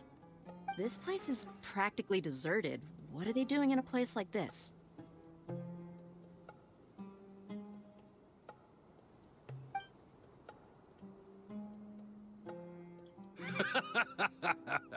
Why don't you take a guess? Go on, a wild stab in the dark. You're like lambs to the slaughter. Oh no! It's an ambush! That's cute. They're cute. What's this all about, Zaki? Come on, Dia. You really think we didn't hear about what you said back in Aru village? The boys have kept a close eye on you from the moment you set foot there. Not only do I know that you're looking for Delavar, I also know that you've teamed up with people from the Academia to look for the missing scholars. So, you've been watching us from the very beginning? Uh-oh. Paimon knew leaving Sino behind was a mistake! And you left the strongest one in the village, didn't you? Who do you think you are? You really thought we'd fall for your little business deal nonsense? So you and Delavar have been partners all along.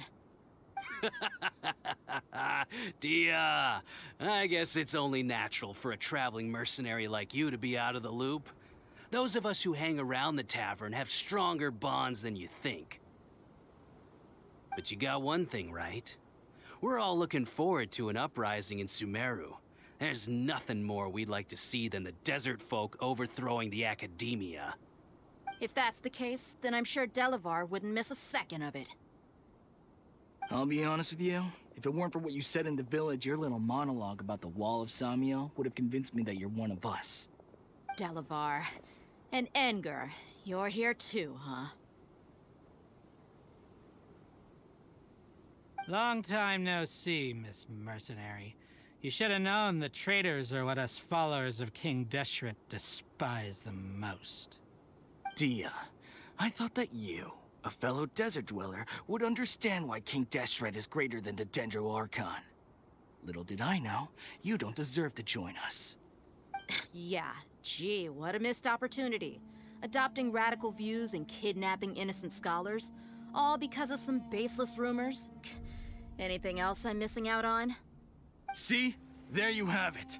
Mercenaries are just a bunch of faithless scum with only one thing on their minds. Mora. Pathetic. You're all like a pack of street rats. You're not wrong. Mercenaries are driven by Mora, and my faith lies with whoever's paying me. As long as there's a profit to be made, anyone can become my friend. Enough talking! Get him!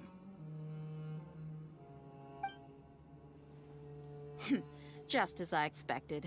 Let's teach him a lesson, traveler. They're all gonna die. Following order. Cold. Stars, shine through. Game's up. Time's over.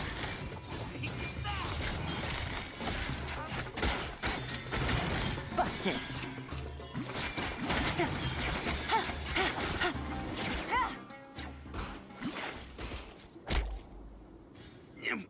incredible! How could you? So, what do you think about your meticulous network now, Zaki? How did you say it? It's only natural for a traveling mercenary like me to be out of the loop. I'm guessing your informant told you that I'm just an incompetent merc with no real fighting skills, correct? I mean, that is what I said after all. And of course, you would believe everything he reported. The only thing you know about me is that I'm a mercenary, but you've never seen me in action. Even though you heard we went to handle monsters together, you believed that Candace was the only one doing all the real fighting. That so-called Flame Mane is just a fraud. She admitted it herself. She just uses her connections to gain the trust of others. That's what you thought, right? Ugh. You lied in the village because you figured that we'd have people watching you. And you were stupid enough to fall for it. I figured as much the first time we drank together. You all thought you were so smart. Pathetic. He just break his just break his neck. That should be all of them. Whoa! So you've been planning this since we were in Aru Village? No task can be done without preparation. I just happened to notice a couple suspicious-looking people while you were out investigating. Oh, but instead of catching them right away, you let them report back. Those two who were snooping around were just a couple small fries. If we want to get the real catch, we have to be patient and give it some time. Oh, you mean the funny name she mentioned back in Uncle Ampu's house? The wide-eyed butcher, scar-riddled bandit, Paimon can't remember them all. That's just a bunch of drunk talk. Edgar and Delavar like to talk themselves up when they're drinking. Edgar, the wide-eyed butcher, and Delavar, the scar-riddled bandit, are the nicknames they came up with for themselves. Alcohol has a way of making people share what they really think. So Edgar and Delavar are always rambling in the tavern about how King Deshret is a superior deity. What about Zaki? He's just a numbskull who fell right into our trap. Zaki was probably the best hidden of them all.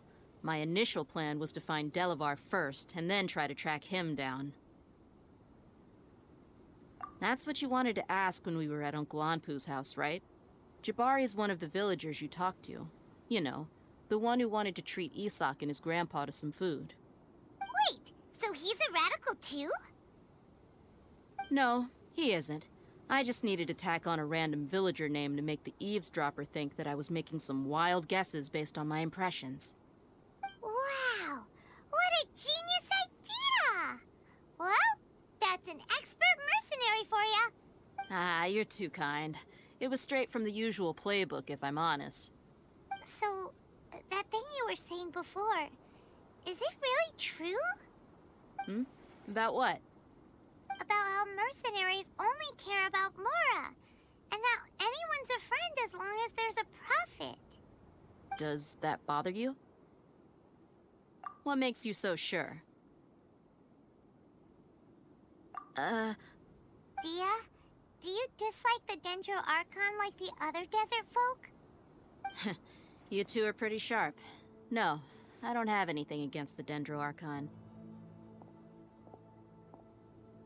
I've heard a lot of nice things about the Lesser Lord from Dunyarzad. I can understand her devotion and gratitude. Dunyarzad's just an ordinary person.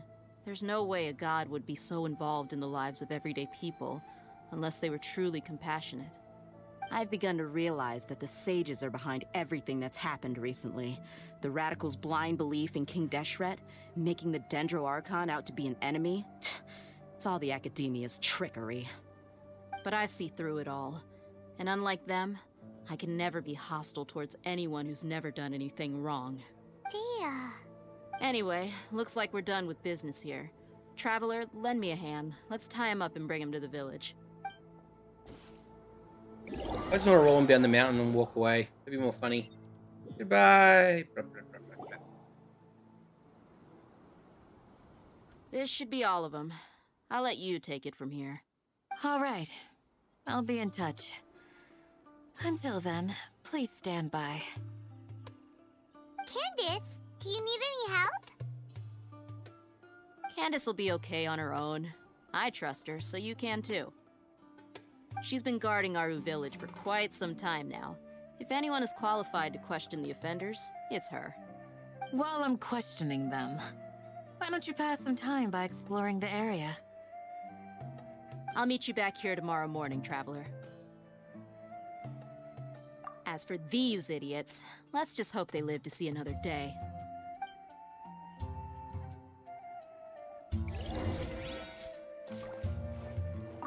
Candace is an expert at dealing with people like this. All we have to do...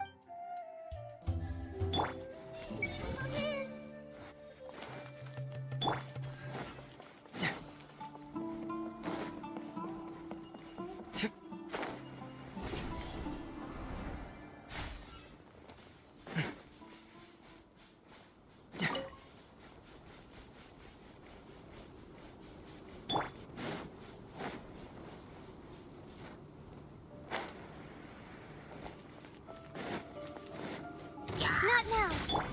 Quietly now. Gotcha. I see everything.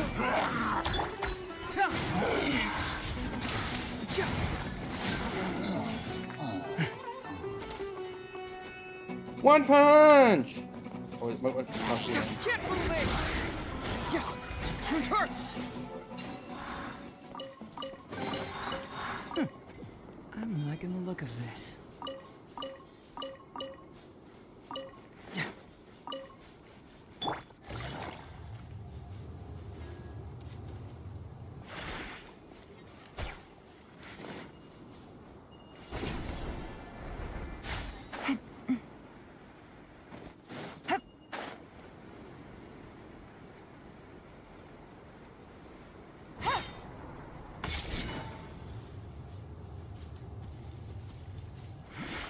Take it easy.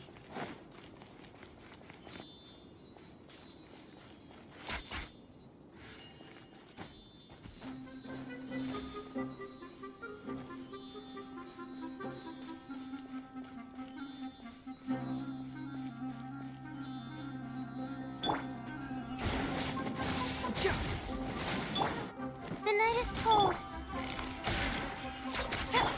Let's retreat a little.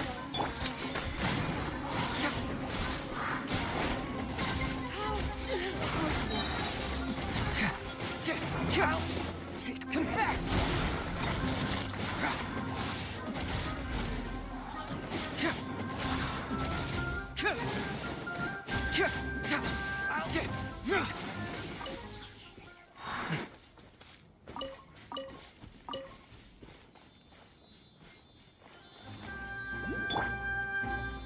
I need this aggro from really far away.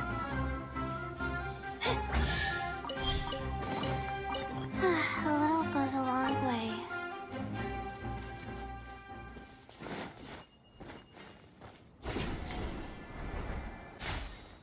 Not now. That's close enough. Busted.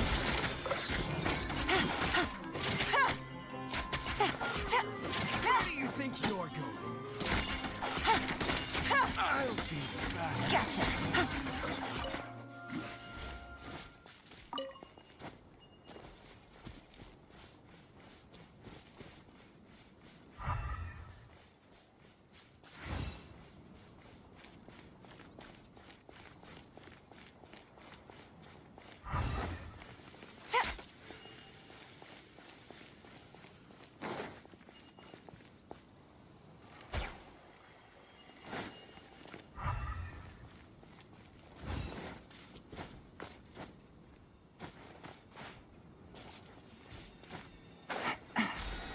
Yoink.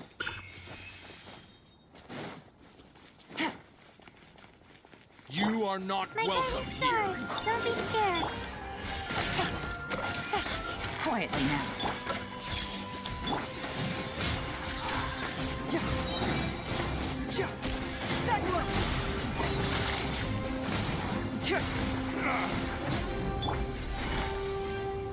Busted. Take it easy. Regret.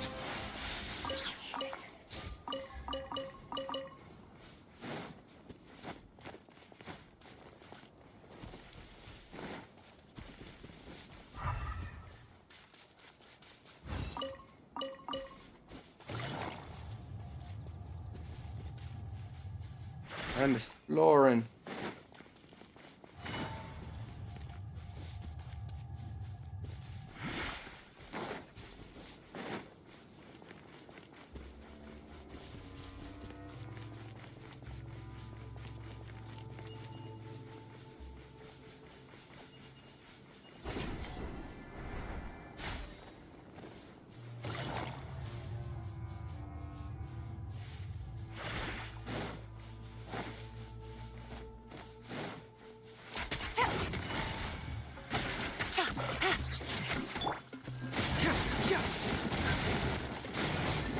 Bring it on!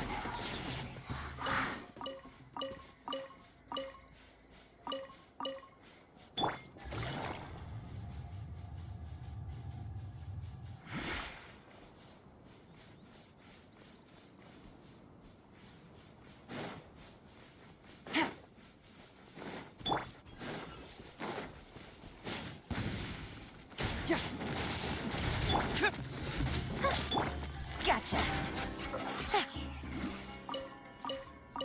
Take it easy.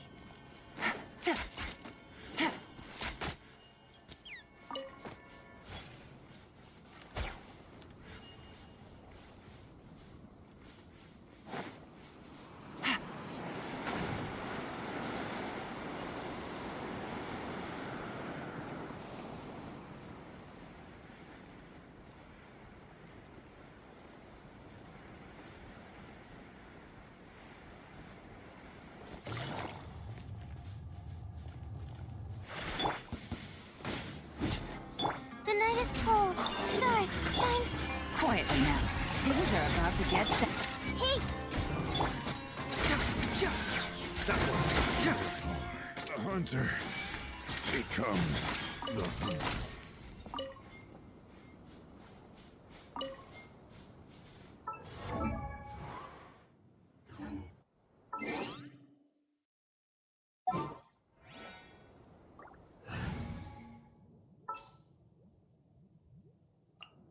Outrider Amber, reporting.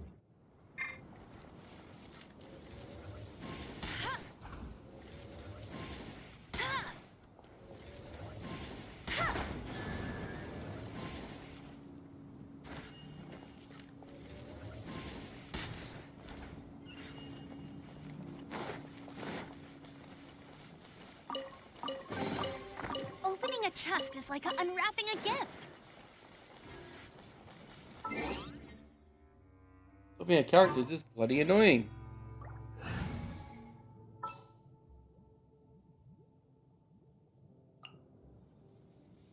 Stay close and you will...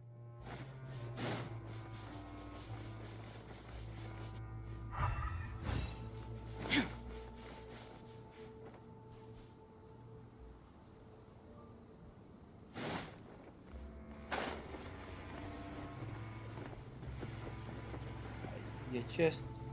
I see a little chesting over on those wooden planks. Kamanoosh, kamanoosh. Gonna kill those bendenders. Gonna kill them. Gonna get the chest to see.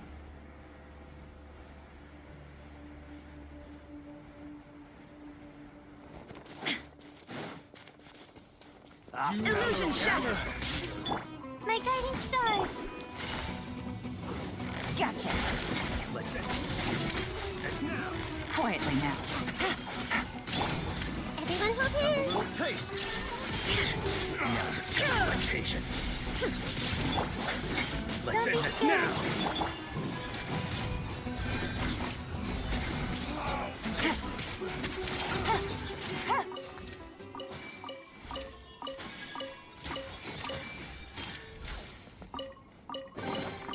Treasure. One way to draw your target out of hiding. Take it easy.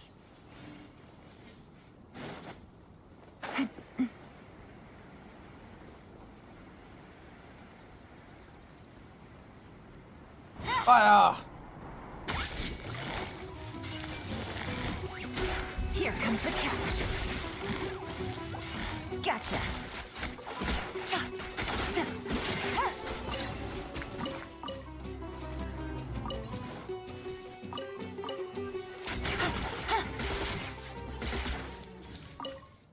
Very smart bird. money.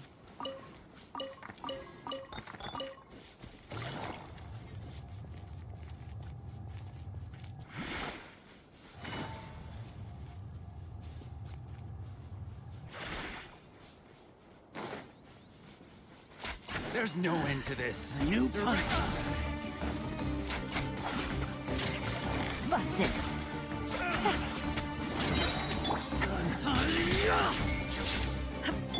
The night is cold. Committed to memory. Yeah, yeah.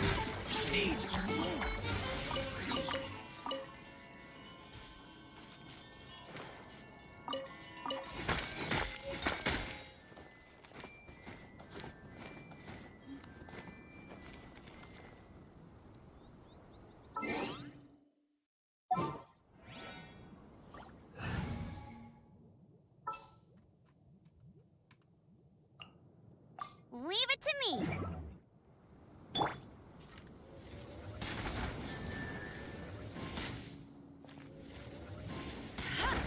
Bet you can't keep up with me.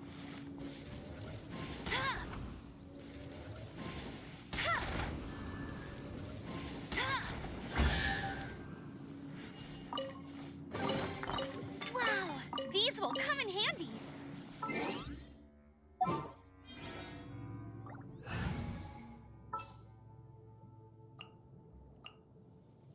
The campaign begins.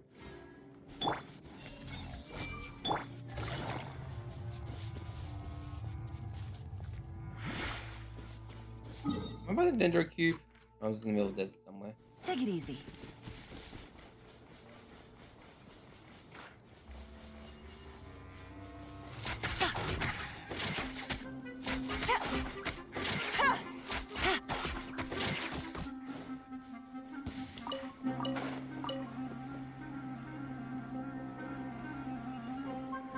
Don't worry.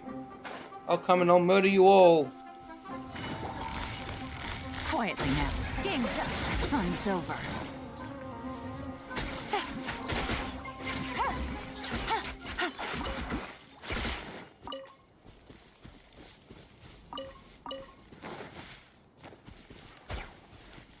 You're in a chest.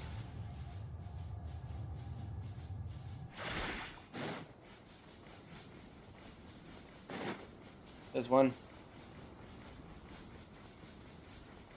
Walk around it.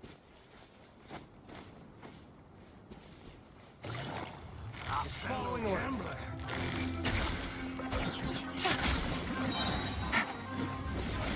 Busted. Cole, learn to command. Not now. Take. Time again. There is no escape. Now you shall perish.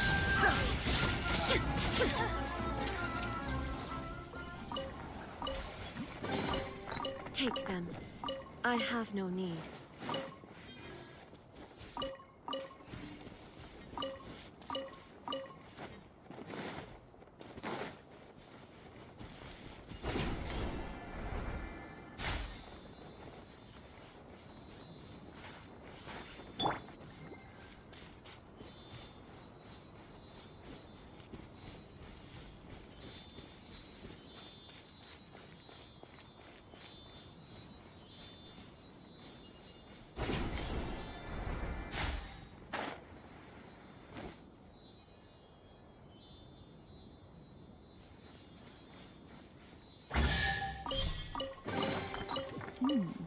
Easy money.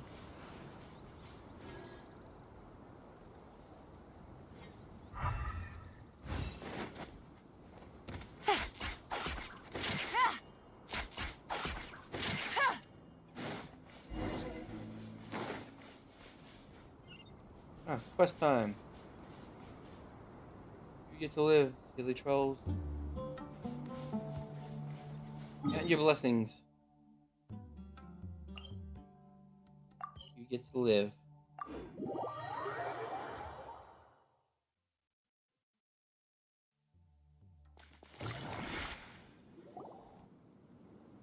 Hey, Dia.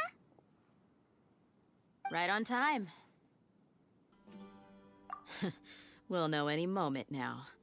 Paimon's been wondering. You seem to know Candace pretty well.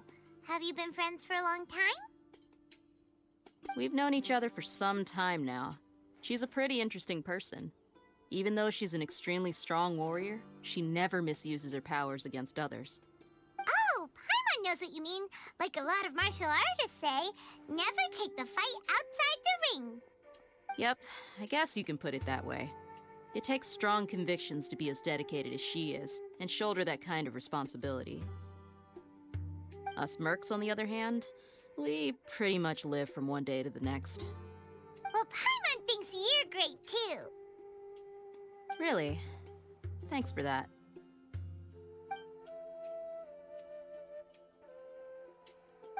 Oh, Cyno's here, and he's pretty early too. Yes, I was here yesterday to help out a little. To help out? By doing what? Sharing some interrogation techniques. Oh, you mean you taught Candace some more persuasive methods? Right. Come on in, everyone. Come on, let's go inside.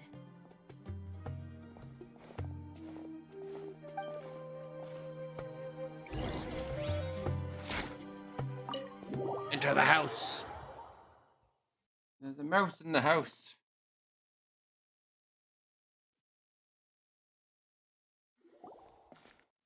Candace, where? Whoa, you look furious. Do I? Huh. What gave it away? The murder in your eyes. There's no mask that can hide true bloodlust. Cover up your eyes, and it'll still show itself at the corners of your mouth. Perhaps I need to work on my composure. Jeez. Still, it's perfectly understandable why I'm angry. I'm sure everyone present would agree. Yes, ma'am. Please, don't beat us anymore. We're gonna die. Well, Jesus looks Christ. like Cyno taught her well. You fear death yourselves, yet you do not hesitate to place the lives of others at risk. The absurdity is mind-boggling. The ones you call mad scholars are known to us as the Village Keepers. They are vital members of our community, and some even count them as family. You come here to my village, and you treat my people as nothing more than stepping stones towards your goal. Tell me, what would you do to you in my position? Mercy! Please, have mercy! You've made your bed. We may both be desert dwellers, but there's one thing that I understand better than you. The resurrection of King Deshret will only result in war, and war serves no one. The people of Aru Village care little about which god is in power. Life may be tough and tiring, but we wish to preserve our way of life. A war would only cause us to lose all that we have. And that is not a responsibility that you can afford to shoulder. We understand. We're sorry. I'll tell you everything I know. Please, just let us go. I'm listening. You might not believe this, but it wasn't us who came up with this idea. Someone was spreading rumors in the tavern. That's how we ended up hearing about King Deshret's resurrection. Some mystery man told us that mad scholars will make the perfect sacrifice to usher in King Deshret's resurrection. They give their lives, and we can get anything we wish for. They're called Village Keepers. Slip up again, and you'll regret it. Yes, sorry. It was all that mystery man's doing. He told us to spread the word about King Deshret's resurrection and talked us into helping him. In return, he said he'll help facilitate the resurrection process. I'm not sure. That's one. Huh? One what? Strike. You get a total of 3. Then, you die by my hand. Wait, I'm telling the truth. We don't know anything. It was all him. 2. He got us to lure them out of their houses in the night with some kind of incense. We take them to a junction outside the village. Then the mystery guy takes them from there. You gotta believe me, please. I'm telling the truth, I swear. Just ask them if you don't believe me. That was indeed the truth. Traveler, go on.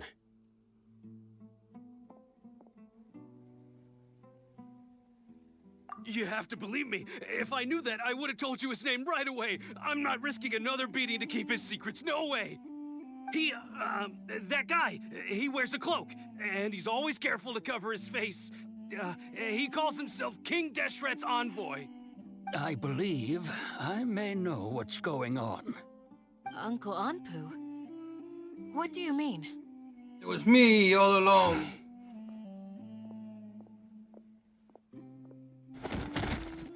And they're dead. Smooth. Okay, speak. If my suspicions are correct, this mystery man they speak of could be from the academia. Of course they are. Some time ago, people from the academia attempted to take the village keepers away. I refused, insisting that they are part of our community. It strikes me now that this secretive character shares the same goal they had. Which means it's highly likely that the academia was purposely spreading a false rumor to trick the radicals into delivering the village keepers right into their hands. They were the ones who brought them here to begin with. Now they're trying to take them back? We aren't gonna let that happen. Not the academia again.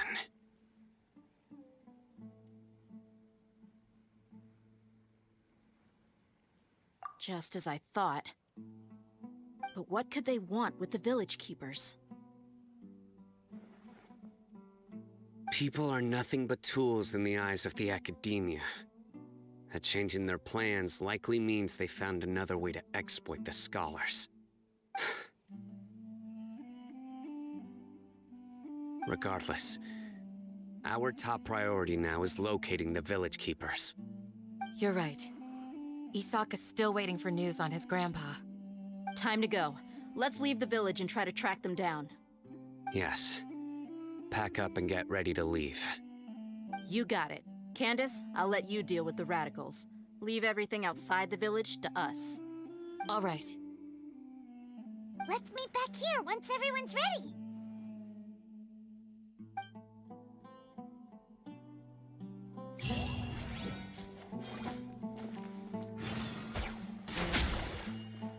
What scheme is the academia brewing now?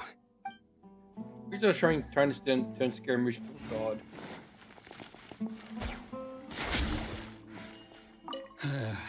I just hope everyone's all right. You look worried. Thinking about the village keepers? Yes. I'd look for them myself if I could. As members of our village, each one of them is very important to me. You have a strong sense of belonging here. I guess I'm the opposite. Mercs are stray dogs, wherever they go. Dia, don't say that. You can be a part of this community too. Thanks.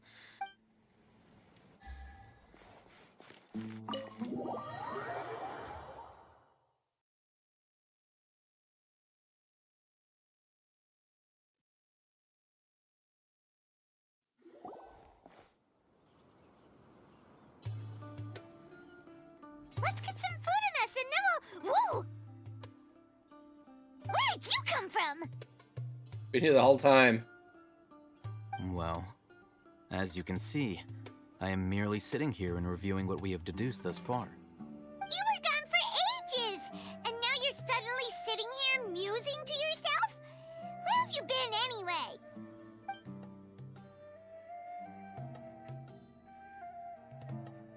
Hey, what's with the silence? You never think things through before asking questions. I'm giving you some time to make up for that. Pyron's so mad! Pyron's gonna give you an ugly nickname! Go ahead, I won't stop you. Never mind. I call it lithium battery. Nothing. There's just nothing super obvious to pick with this guy. It makes it so hard. Well, you've heard nothing to suggest I left this whole time. So clearly, I stayed in the village to investigate. Anyway, you plan to leave Aru Village and keep searching for the truth of this matter, yes? Yep. We're not gonna find out anything more by staying here, so we thought that we might as well take the search elsewhere.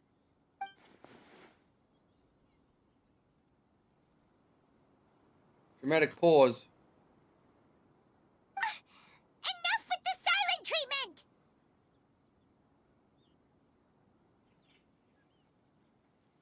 No. I'm just surprised that you decided to team up with him. All Hatham. You haven't helped us out at all ever since we arrived at Aru Village. Bold of you to question our choices.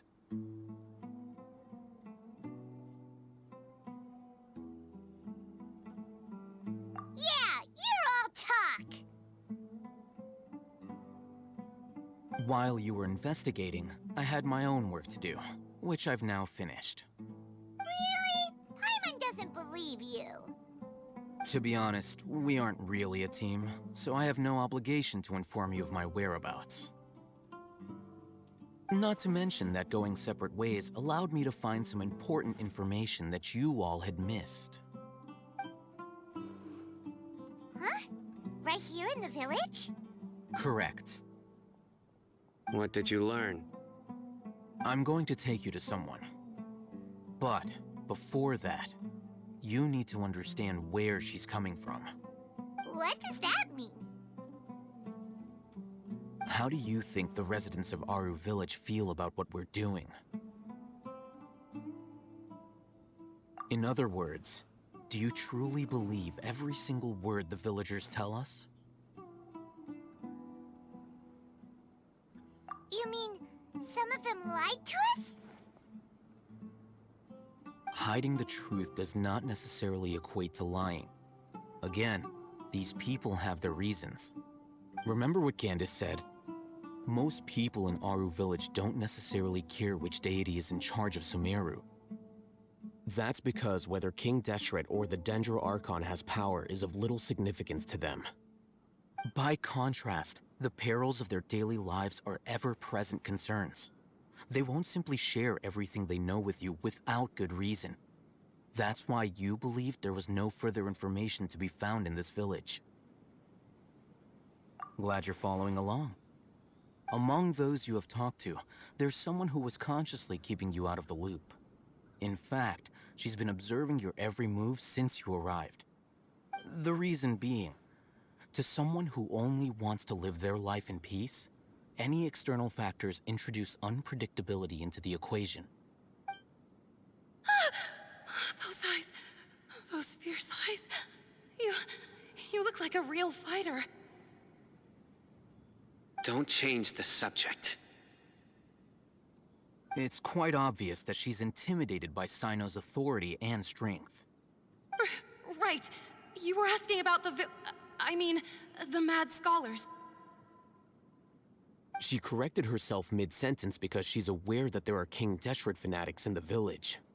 If she sounds too friendly towards the village keepers, she could easily make herself the radicals' next target.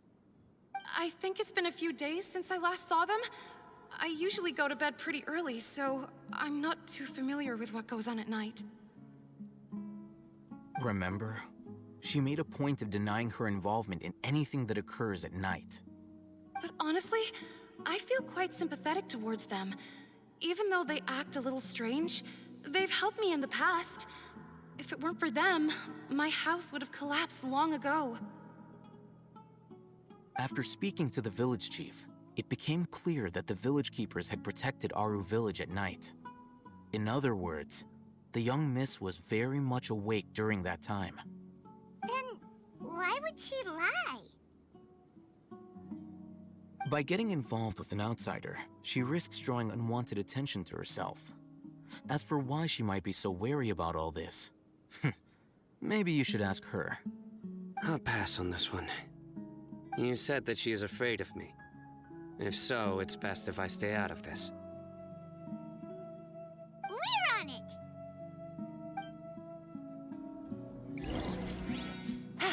I'm gonna kick your ass.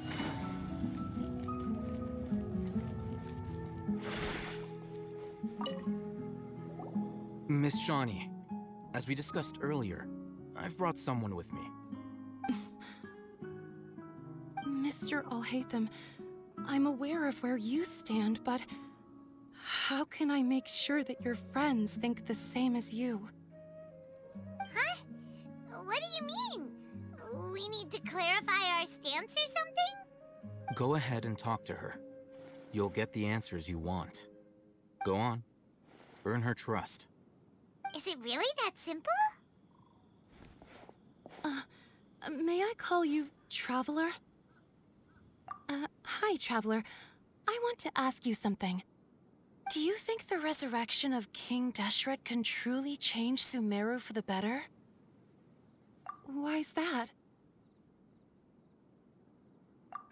That's very similar to what Miss Candace says. I know you two are friends. That's why I'm willing to talk to you, even though I do have some reservations. Before, I wouldn't even have the courage to ask something like this.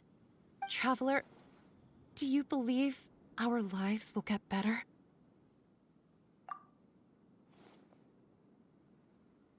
Yeah! We came here from another nation, so it isn't wrong of you to be weary. And we aren't really residents of any one nation. But even so, we've met lots of people from different places, and we've always fought for what we believed in. We have friends in Sumeru, and we want to help them. That's why we decided to stay here for a while.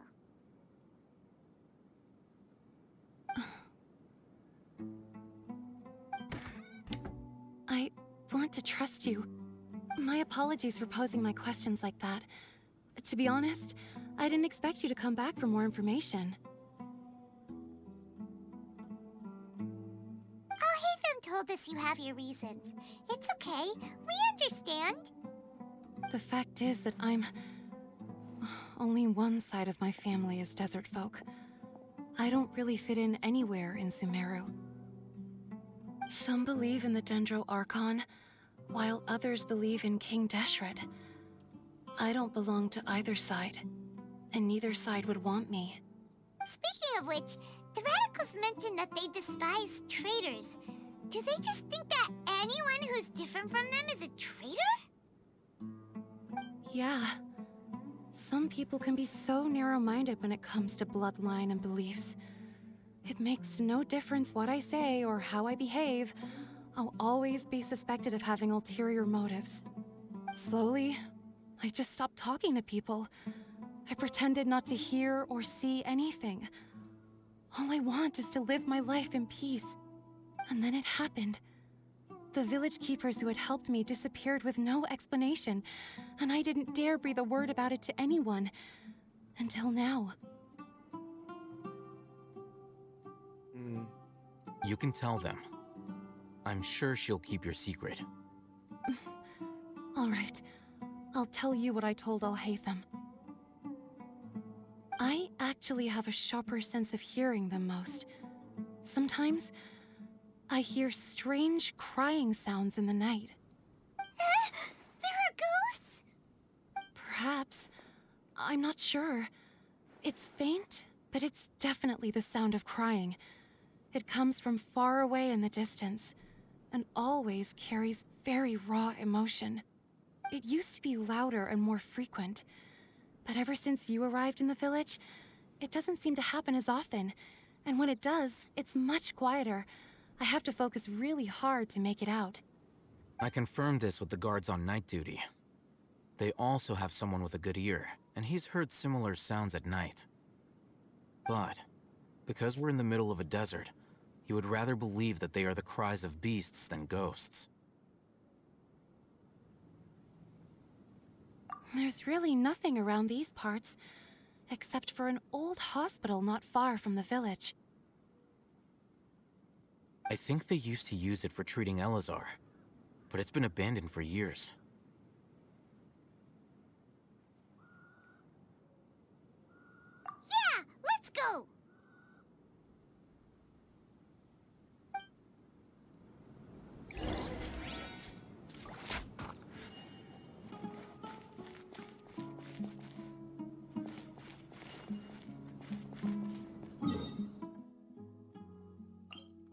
Oh, really? Well, I guess I killed everything out here, so I should go run straight in. Take it easy. I was here before.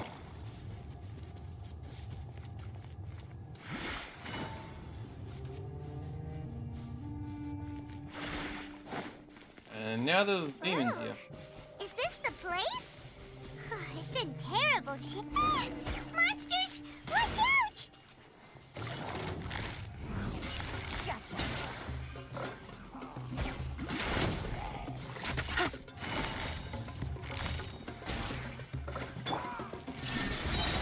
The night is cold. Don't be scared.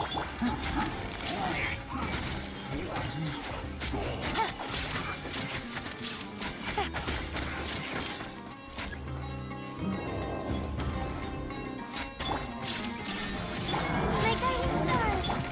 Busted. Here comes the catch. Keep yourselves alone. Torn to oblivion!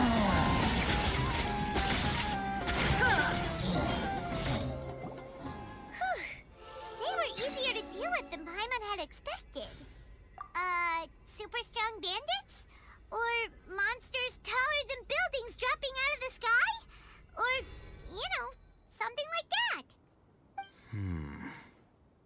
He looks super serious. We gotta stay on our A game too. This is the one.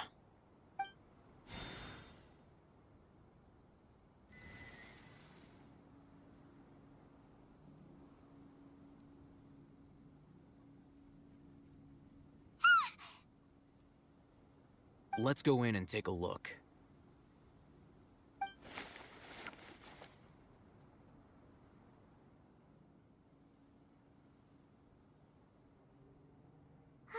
Hey, we haven't found squat. Are you sure we aren't wasting our time here? Patience. Shawnee says she only hears the crying at night. We have time to burn. Until then, I'm taking a break. Of course you are. And just like that, he sits down. Wait, he even brought a book to read? What are you reading? Let Paimon see. Okay, sure. Huh? The natural position, which is the positional propensity of an entity in natural motion in contrast with an object in forced motion? Huh? When free from external influences, every entity displays the tendency to follow its natural trajectory? So, you got that? Oh, Paimon gives up. You keep reading your book. See ya. How is he so relaxed? Look at him, reading an impossible book in a creepy place like this.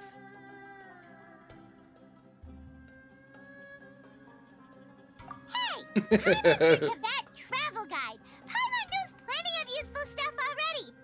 And anyway, it's not Paimon's fault that the books people read in Sumeru are so complicated.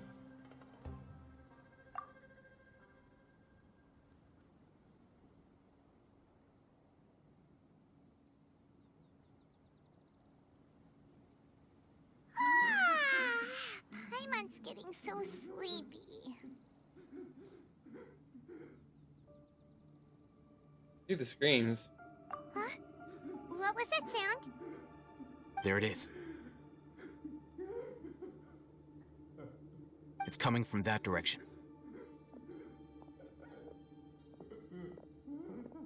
Is the sound coming from here? Huh. Paimon's not seeing anything.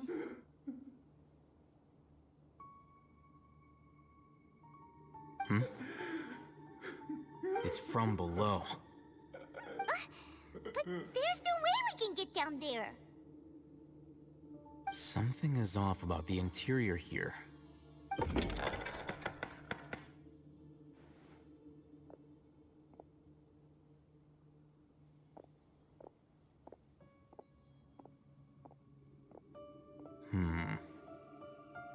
As I thought.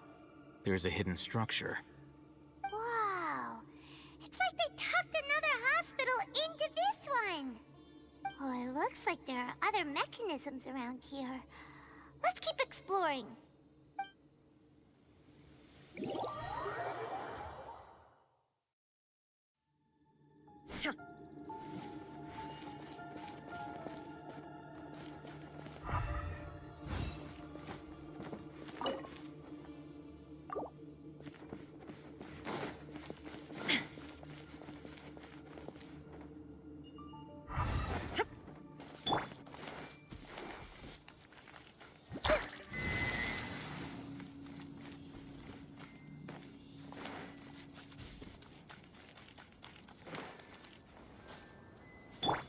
This one's occupying combat. The night is cold, cold. Minds are commit. Quietly now. Everyone hold hands. Yeah. Not now. Busted.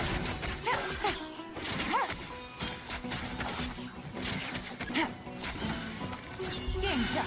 Fun's over. Don't be scared. This may hurt a little.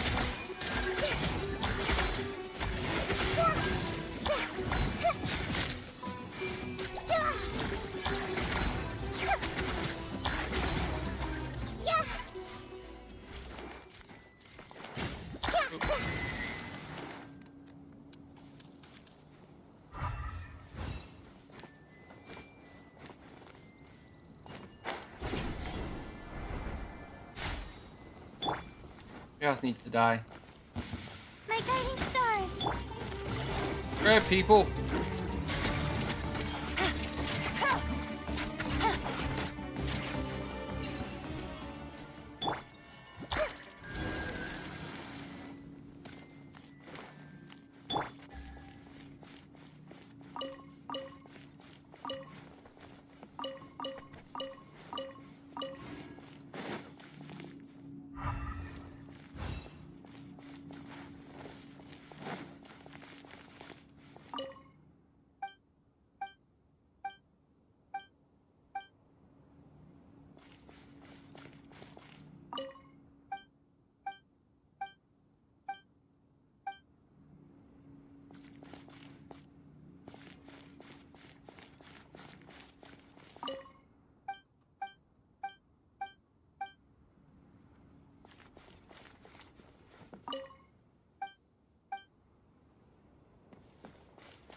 Look, there's someone over there.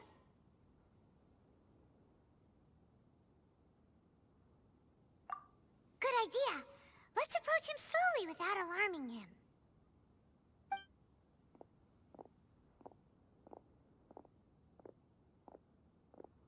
Wait.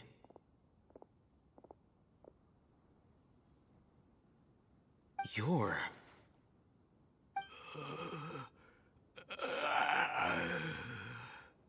A zombie. Speak, and his eyes are unfocused. But he looks too young to be anyone's grandfather. Also, why is he the only one here? Didn't expect to see him here. You know him? He's Razak, a senior of mine at the Academia. He's a scholar too? Is he the kind that holes up in a forest and mumbles stuff about training? No. And that's the problem. Razak was never involved in any of those things. He never trained in the forest, let alone reach Satyavada life.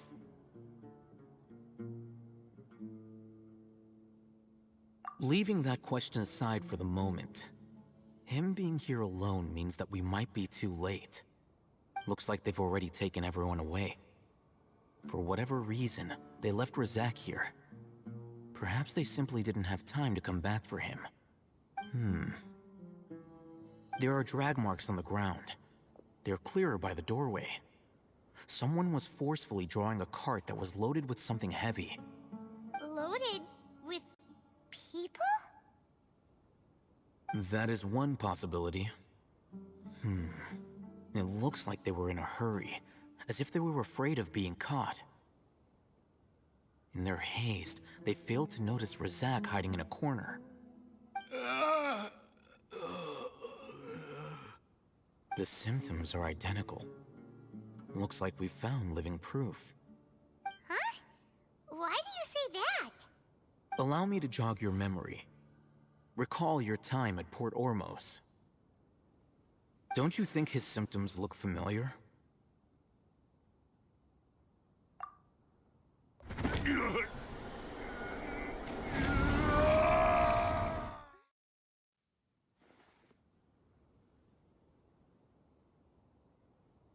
Oh, now that you mention it, they're acting the same way. Correct. The Academia is behind all of this. It isn't difficult to deduce their rationale. First, the Academia spread a false rumor of King Deshret's resurrection, emphasizing the role of the village keepers, the mad scholars who were exiled to Aru village. These rumors were all the persuasion that the radicals needed, and those based in Aru village leapt into action. Unbeknownst to them, of course, through rounding up the scholars, they were actually helping the Academia. As well as being able to exploit the radicals for their own ends, this scheme has one further advantage to the Academia. All the risks and responsibilities are offloaded onto King Deshret's followers. Life for the desert dwellers has been brutal ever since King Deshret's death all those years ago. Beneath the surface, feelings of desperation are widespread. Many would give everything they have for the prospect of something better. Anyone looking to exploit that for their own ends simply needs to make a few empty promises. Even if complications arise, people will see that those involved are all followers of King Deshret and look for no further explanation than differences of belief. A deep-seated mistrust of the desert and everyone in it by the rest of Sumeru will make sure of that. The notion of an Academia plot wouldn't even cross their minds. It may seem like a simple strategy, but it is able to work wonders under Sumeru's current circumstances. Oh, that makes a lot of sense. It's in line with the village chief's theory, too. But there's still one very important question. Wasn't it the Academia that brought the scholars to Aru village in the first place? Why does it want them back now? Throughout this process, one thing has changed. The scholars' identity. First, they were scholars. Then, they became lunatics. After that, they were exiles. An exile is still patently a living, breathing human being. But when someone becomes a missing person, that is brought into question. If you can't find someone, you have no way of knowing what exactly happened to them. That makes missing people an ideal resource. Resource? For what exactly? One possibility is that the information in their brains could be extracted into knowledge capsules. Extracted? You mean canned knowledge comes from people's brains? With the technology of You the guys are Sumeru terrible. Academia, Fucking it's hell. entirely possible. Perhaps the process caused them great suffering, which is why they cry out in the dead of night when no one is watching them. So, the human brain... Nope, nah, Hyman doesn't want to think about this. I'm the Academia scribe, after all. I'm familiar with their projects. Anyway, judging by Razak's state, the contents of a divine knowledge capsule were extracted from his mind. But something went wrong in the process. Or perhaps his curiosity got the better of him, and he used such a capsule for himself. Hyman's a little confused. Can they just use anyone's brain?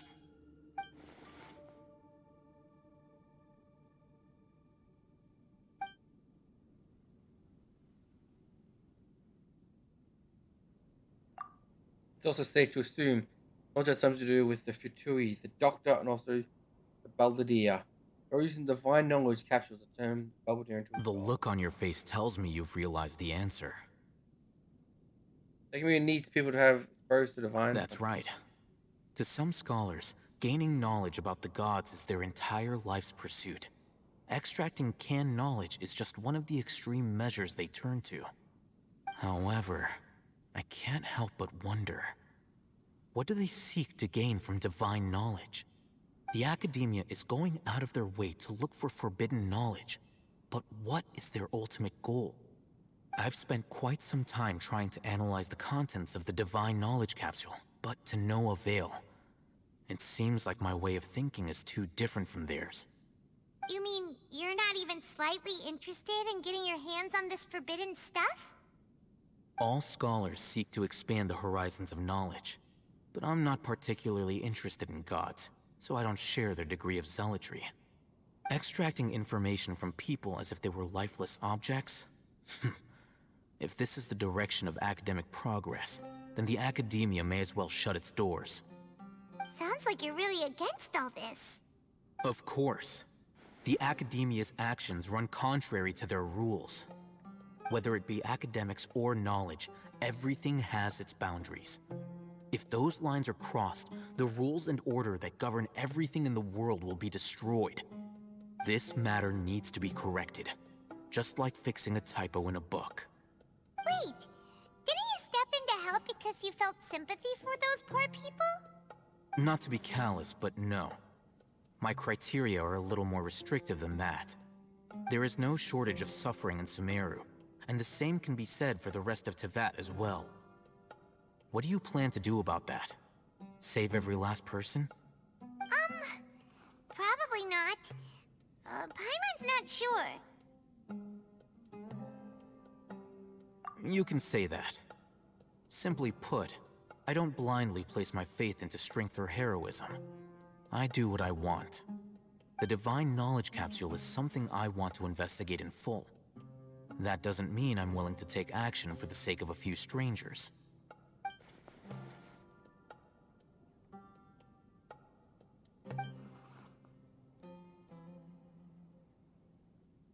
Paimon's been wanting to say this for a while. There are a lot of bad guys in the academia, but you're not one of them. You're their weirdo. You're probably right. Though I must say, I quite enjoy this feeling of being the odd one out. Uniqueness is also an asset, is it not? Wow, that's a great way to think about it. Paimon's really impressed. If only Miss Shani had a similar mindset, her life would definitely be a lot easier. I'm just a more likable person than her in general. There's nothing more to it than that.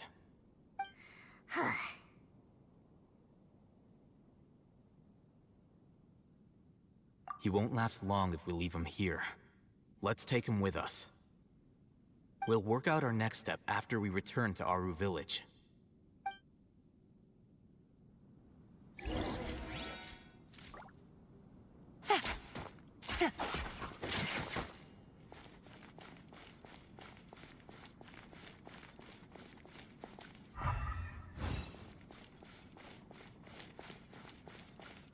No key in here.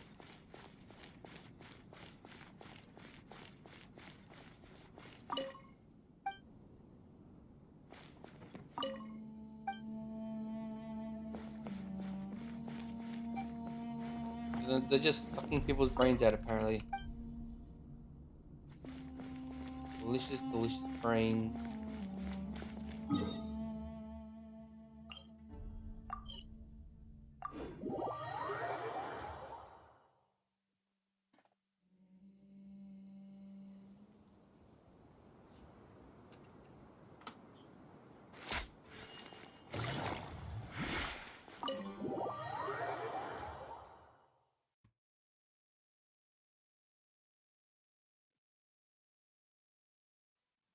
We're back!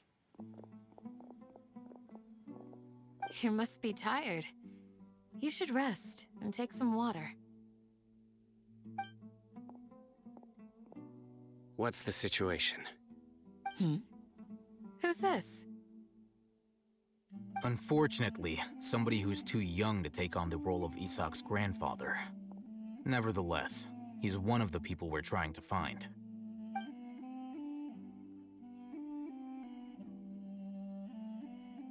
So, at one point in time, the abandoned Elazar Hospital served as the Academia's site for extracting divine Canton knowledge. Yep, pretty much. Their plan must have been implemented at some point before we arrived at Aru Village, since divine cant knowledge has been in circulation for a while now. Yet, they fled once we were headed to the village, almost as if they knew we were on their trail. Why is that? Yeah, why is that? We may have a mole in our midst. One of us could be secretly revealing our whereabouts to the academia. Dun. Are our friendships that shallow? Looks like none of you have realized wherein lies the issue.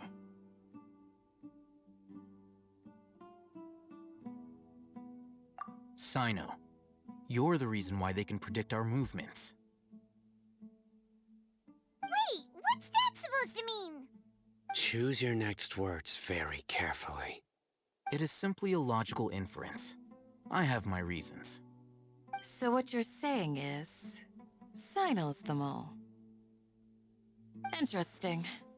And here I thought you were the most suspicious one, Alhaitham, since you were always acting alone. I know. You have a point. But I realized something as we were returning from the hospital. Sino isn't like any of us. What are you trying to say? Do you still remember who you are, General Mahamatra? As a Matra, you are no doubt privy to certain kinds of information. Before you can take action against someone, you are required to have all the facts available, including the less than savory details. Simply put, the academia has traditionally allowed you access to a wealth of sensitive information.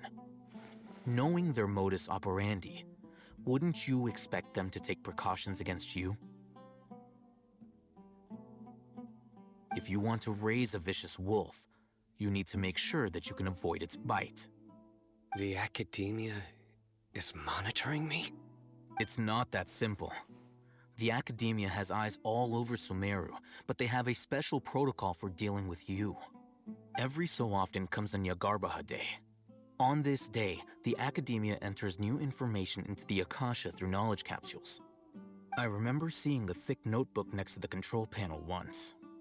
Its contents were all about the General Mahamatra, his activities throughout the day, preferred methods of enacting judgment, everything. You're saying that the academia entered my information into the Akasha too? But what's the point in doing that? My actions aren't important enough to be added into the Akasha. The Akasha is capable of computation. The Akasha's algorithms are entirely capable of predicting your movements using the data entered. When you would depart, the route you would follow, your destination. It knew all of this. It predicted my every move. The academia has been watching you longer than you think. However, the fact that you resigned is proof that their suspicions were well-founded. So that's how it is. Sino adheres to his principles so strongly that he's actually a thorn in their side. Tenacity of will and steadfast faith are worthless to the academia. They need scholars who are easily pliable and mindlessly go after anything they can profit from. Sino, don't take it to heart. This just proves how much of a trustworthy ally you are. They escaped because of me. Don't blame yourself. It's not like any of us would have known. I have an idea. If they predicted my movements, then I might be able to guess where they went. Whoa, you bounced back fast. There is always an opportunity for safety after danger passes. Oh, so that's how it is! Paimon gets it now! If the academia is trying to avoid Sino, then the safest place would be...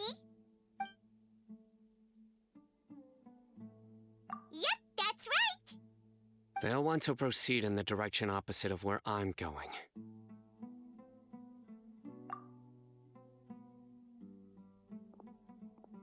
I must go. There's also something I want to investigate. Let's go, guys! After him! Please, wait! I want to go too! You want to go too? If so, you have to promise you'll stay safe. I want to find Grandpa. I promise I'll be careful and not cause any trouble. Everyone, I leave him in your hands.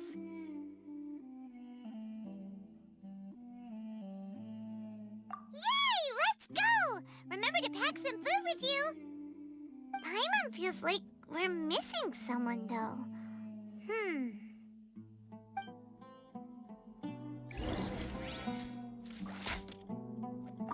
I'll be awaiting your... They are fucked off. Please, Hey, where'd you go?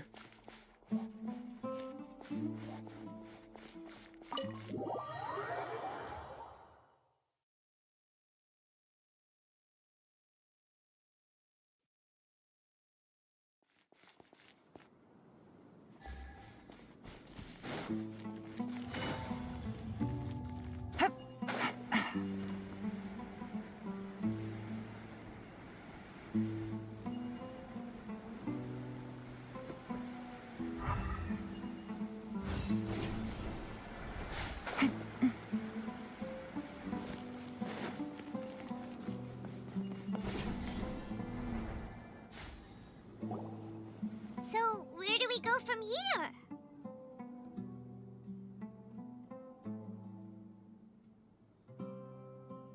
Yes. After leaving the village, we should head straight toward the desert.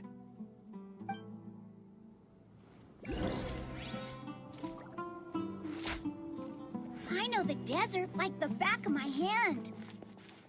Is that because you play here a lot? Yep. One time, Grandpa almost got lost in the desert, but I was the one who brought him back.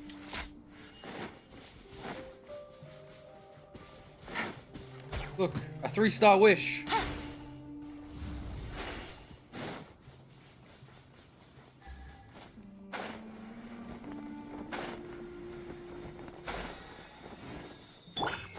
Not now.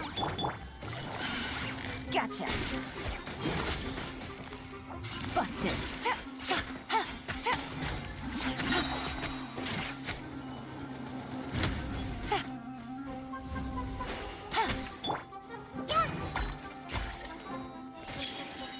My guiding stars.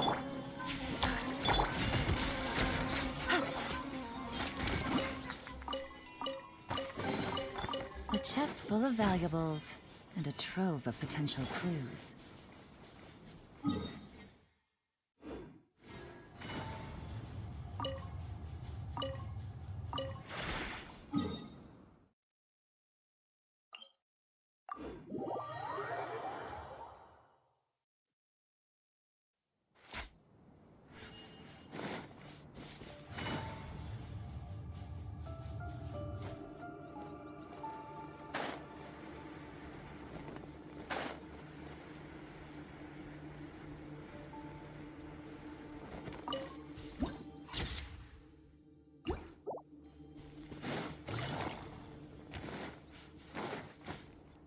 I'm coming back.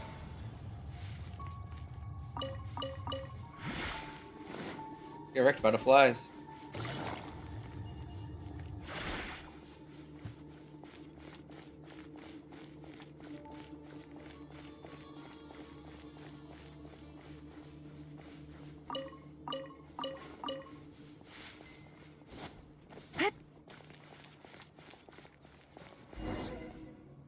There's something here. What's this? It's buried in the sand. Looks like we'll need to roll up our sleeves and do some work. And Paimon thought running around everywhere was already enough work. Okay. So, we have to dig it out? Whatever's down there looks like it's buried really deep.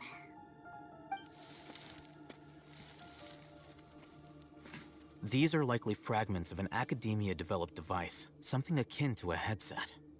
Looks like there were more than one village keeper. They must have been escorted this way because there are device fragments scattered around here. Let's split up and search the area. Chances are that we'll find other things nearby. I like things.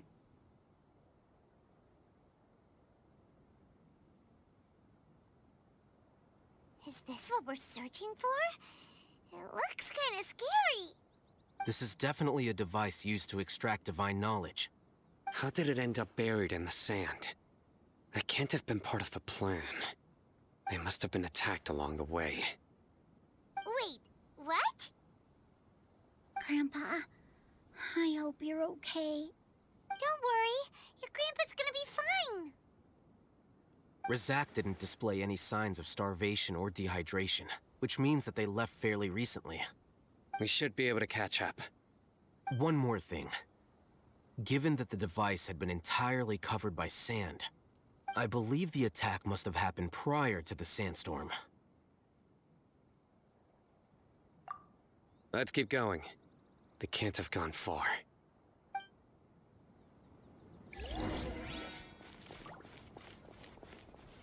Ugh, but running on sand is so tiring. But you're flying, aren't you, Paimon? Get wrecked, Paimon. Flying over sand tiring too? Ugh, of course it is.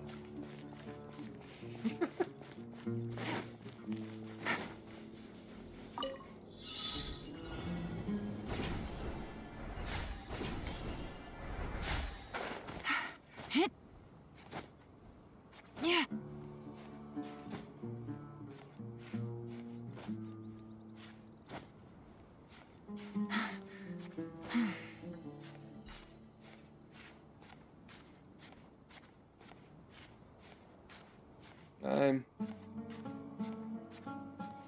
No. Fuck you, game.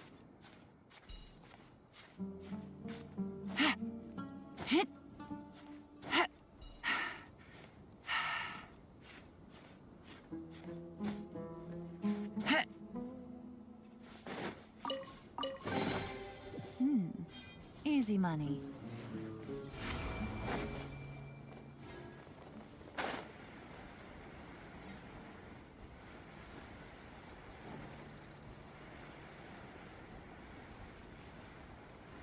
And that's I know.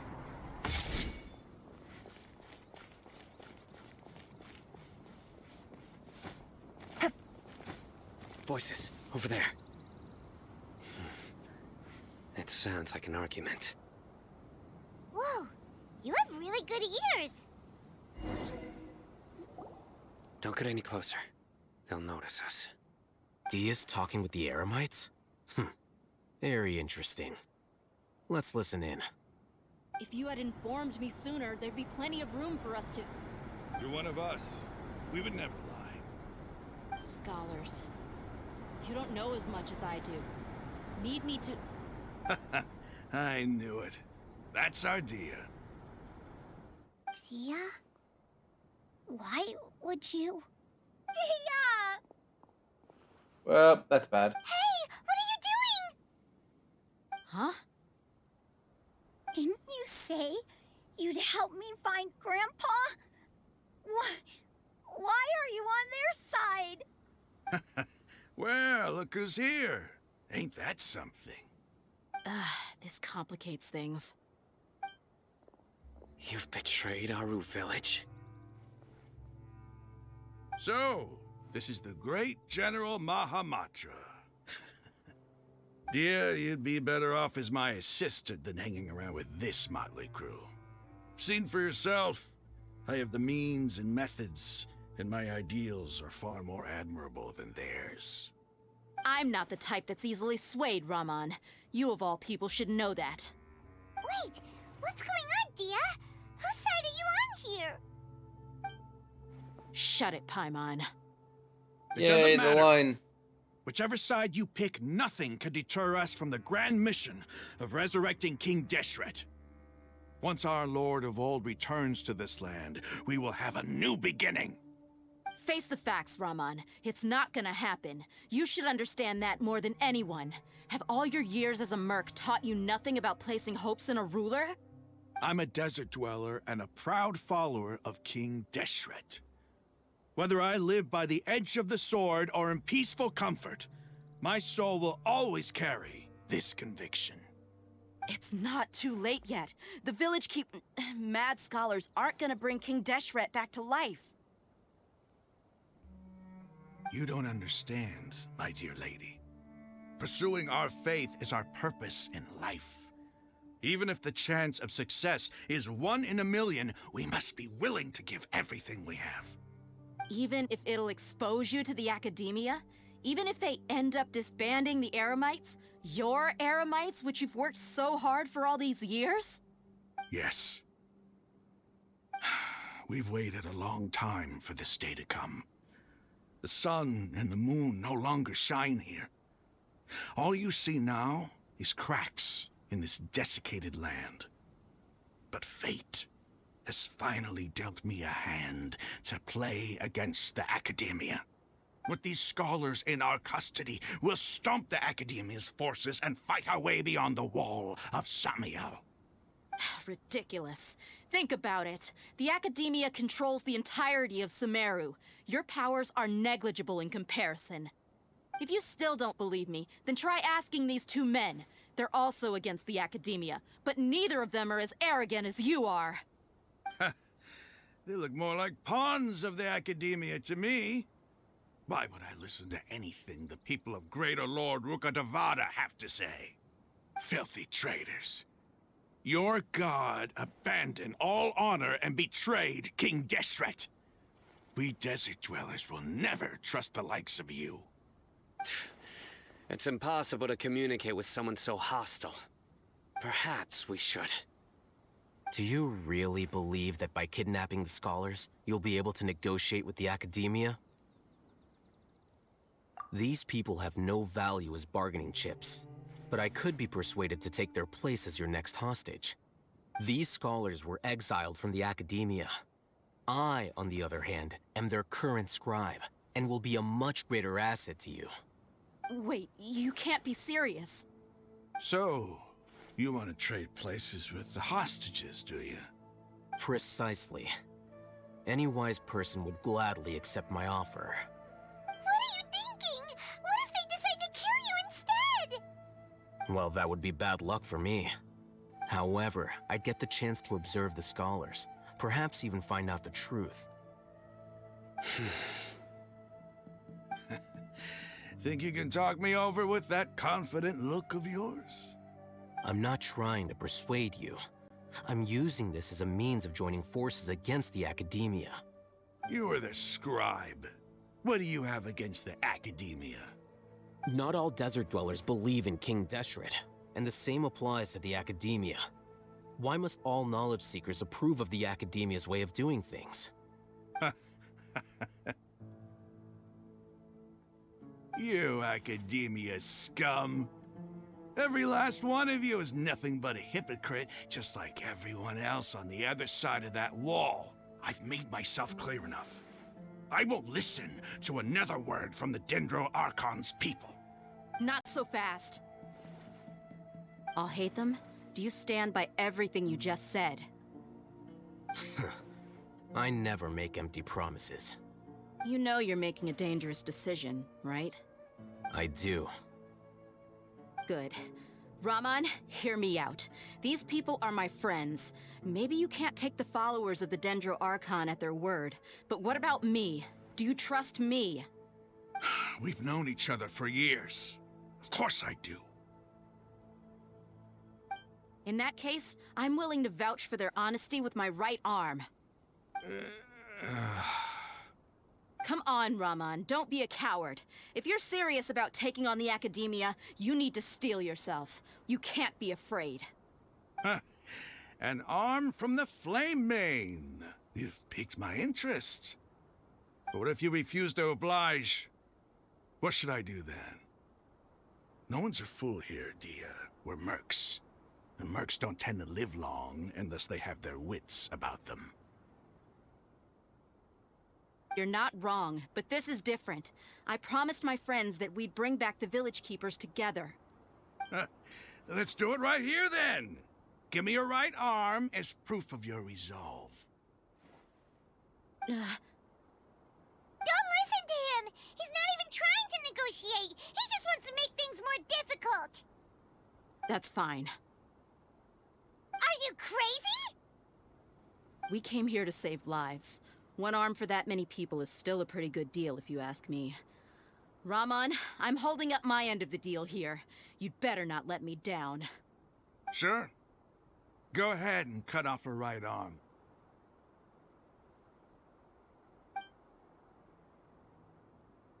No! Dia! What are you gonna do? Think of something! You don't have to go this far. That's not for you to decide. Do it! Dia!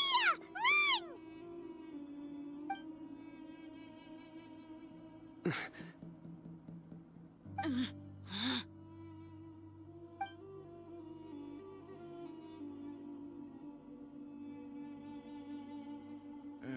Stop!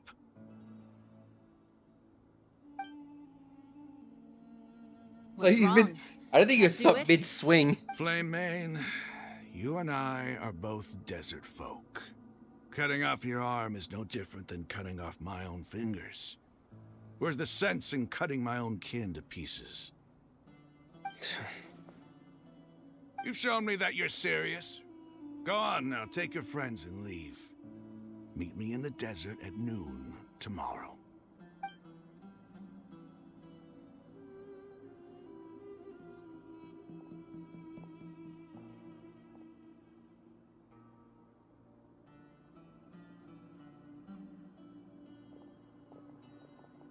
Well, that was close call. Phew. I was really counting on him not going through with it. Dia! That was crazy! Have you all lost your minds? What if he'd actually cut your arm off? Then I just have to hold my claymore with my left arm.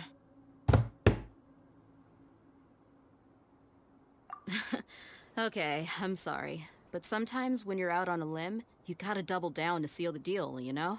Don't ever make a promise like that again. I can deal with the likes of them.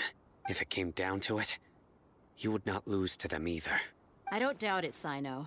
But this is about more than me and them. There's a lot more where they came from. Even if we got rid of one bunch of radicals, there are others out there. Wiping them out would do more harm than good.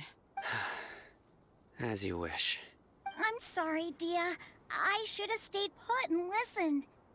I should have trusted you. It's okay.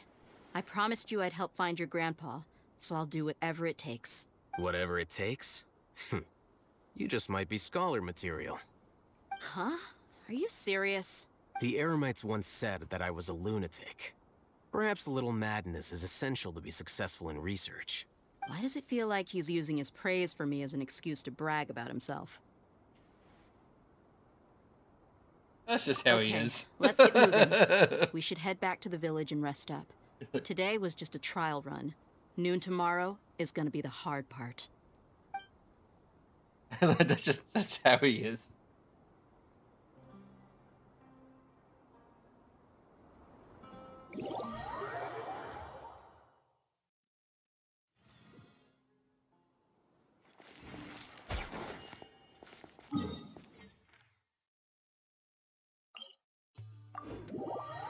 Like, you get used to it.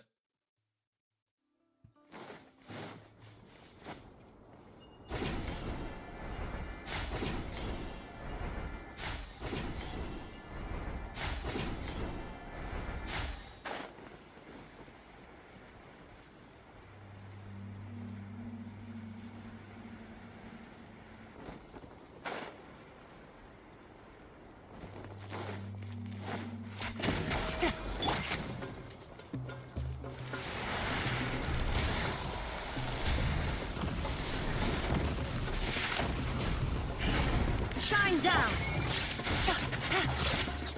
Here comes the catch.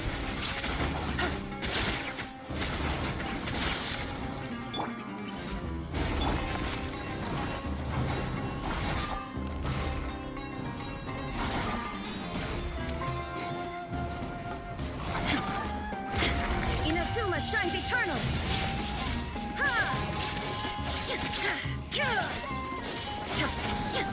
That wasn't enough.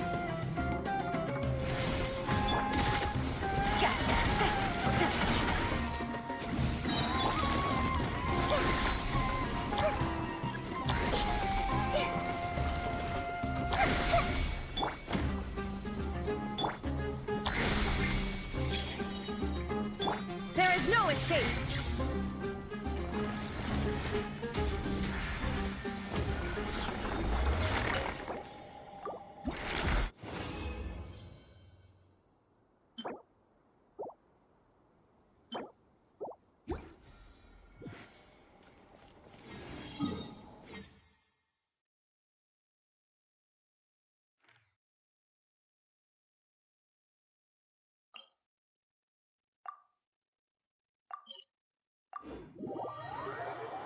Statue of 7.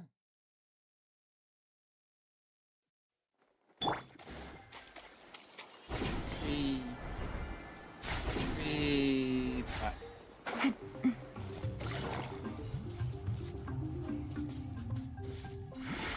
Take it easy.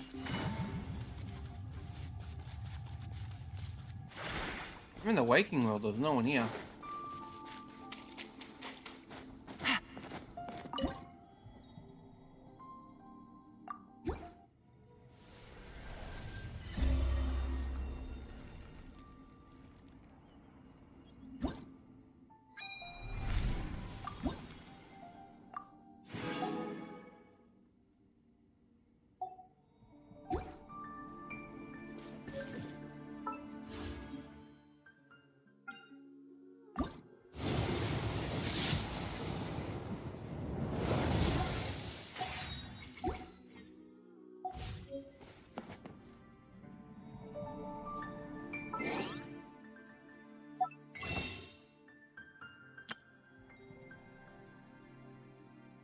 I got 5 wishes. I need Beto and Noel.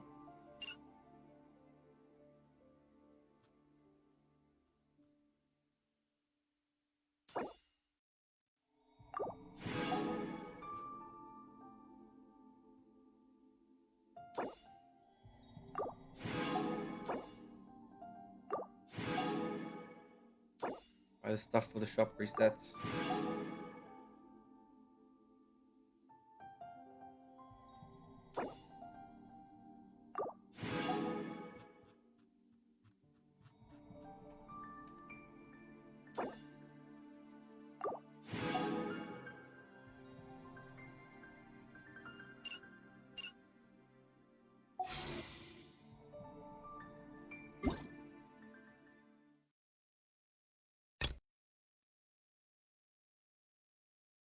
There's an online event going on that I need to do, so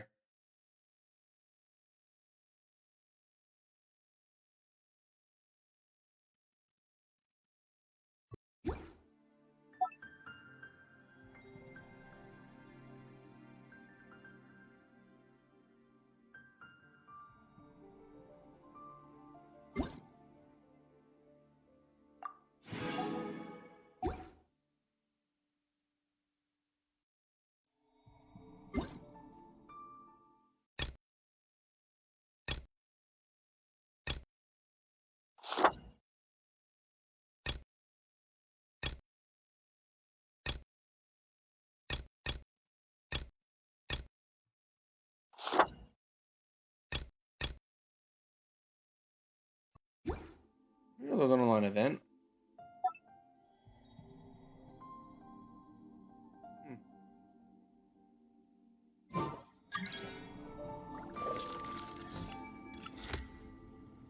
I'll get caught there for now, so thank you all so much for coming.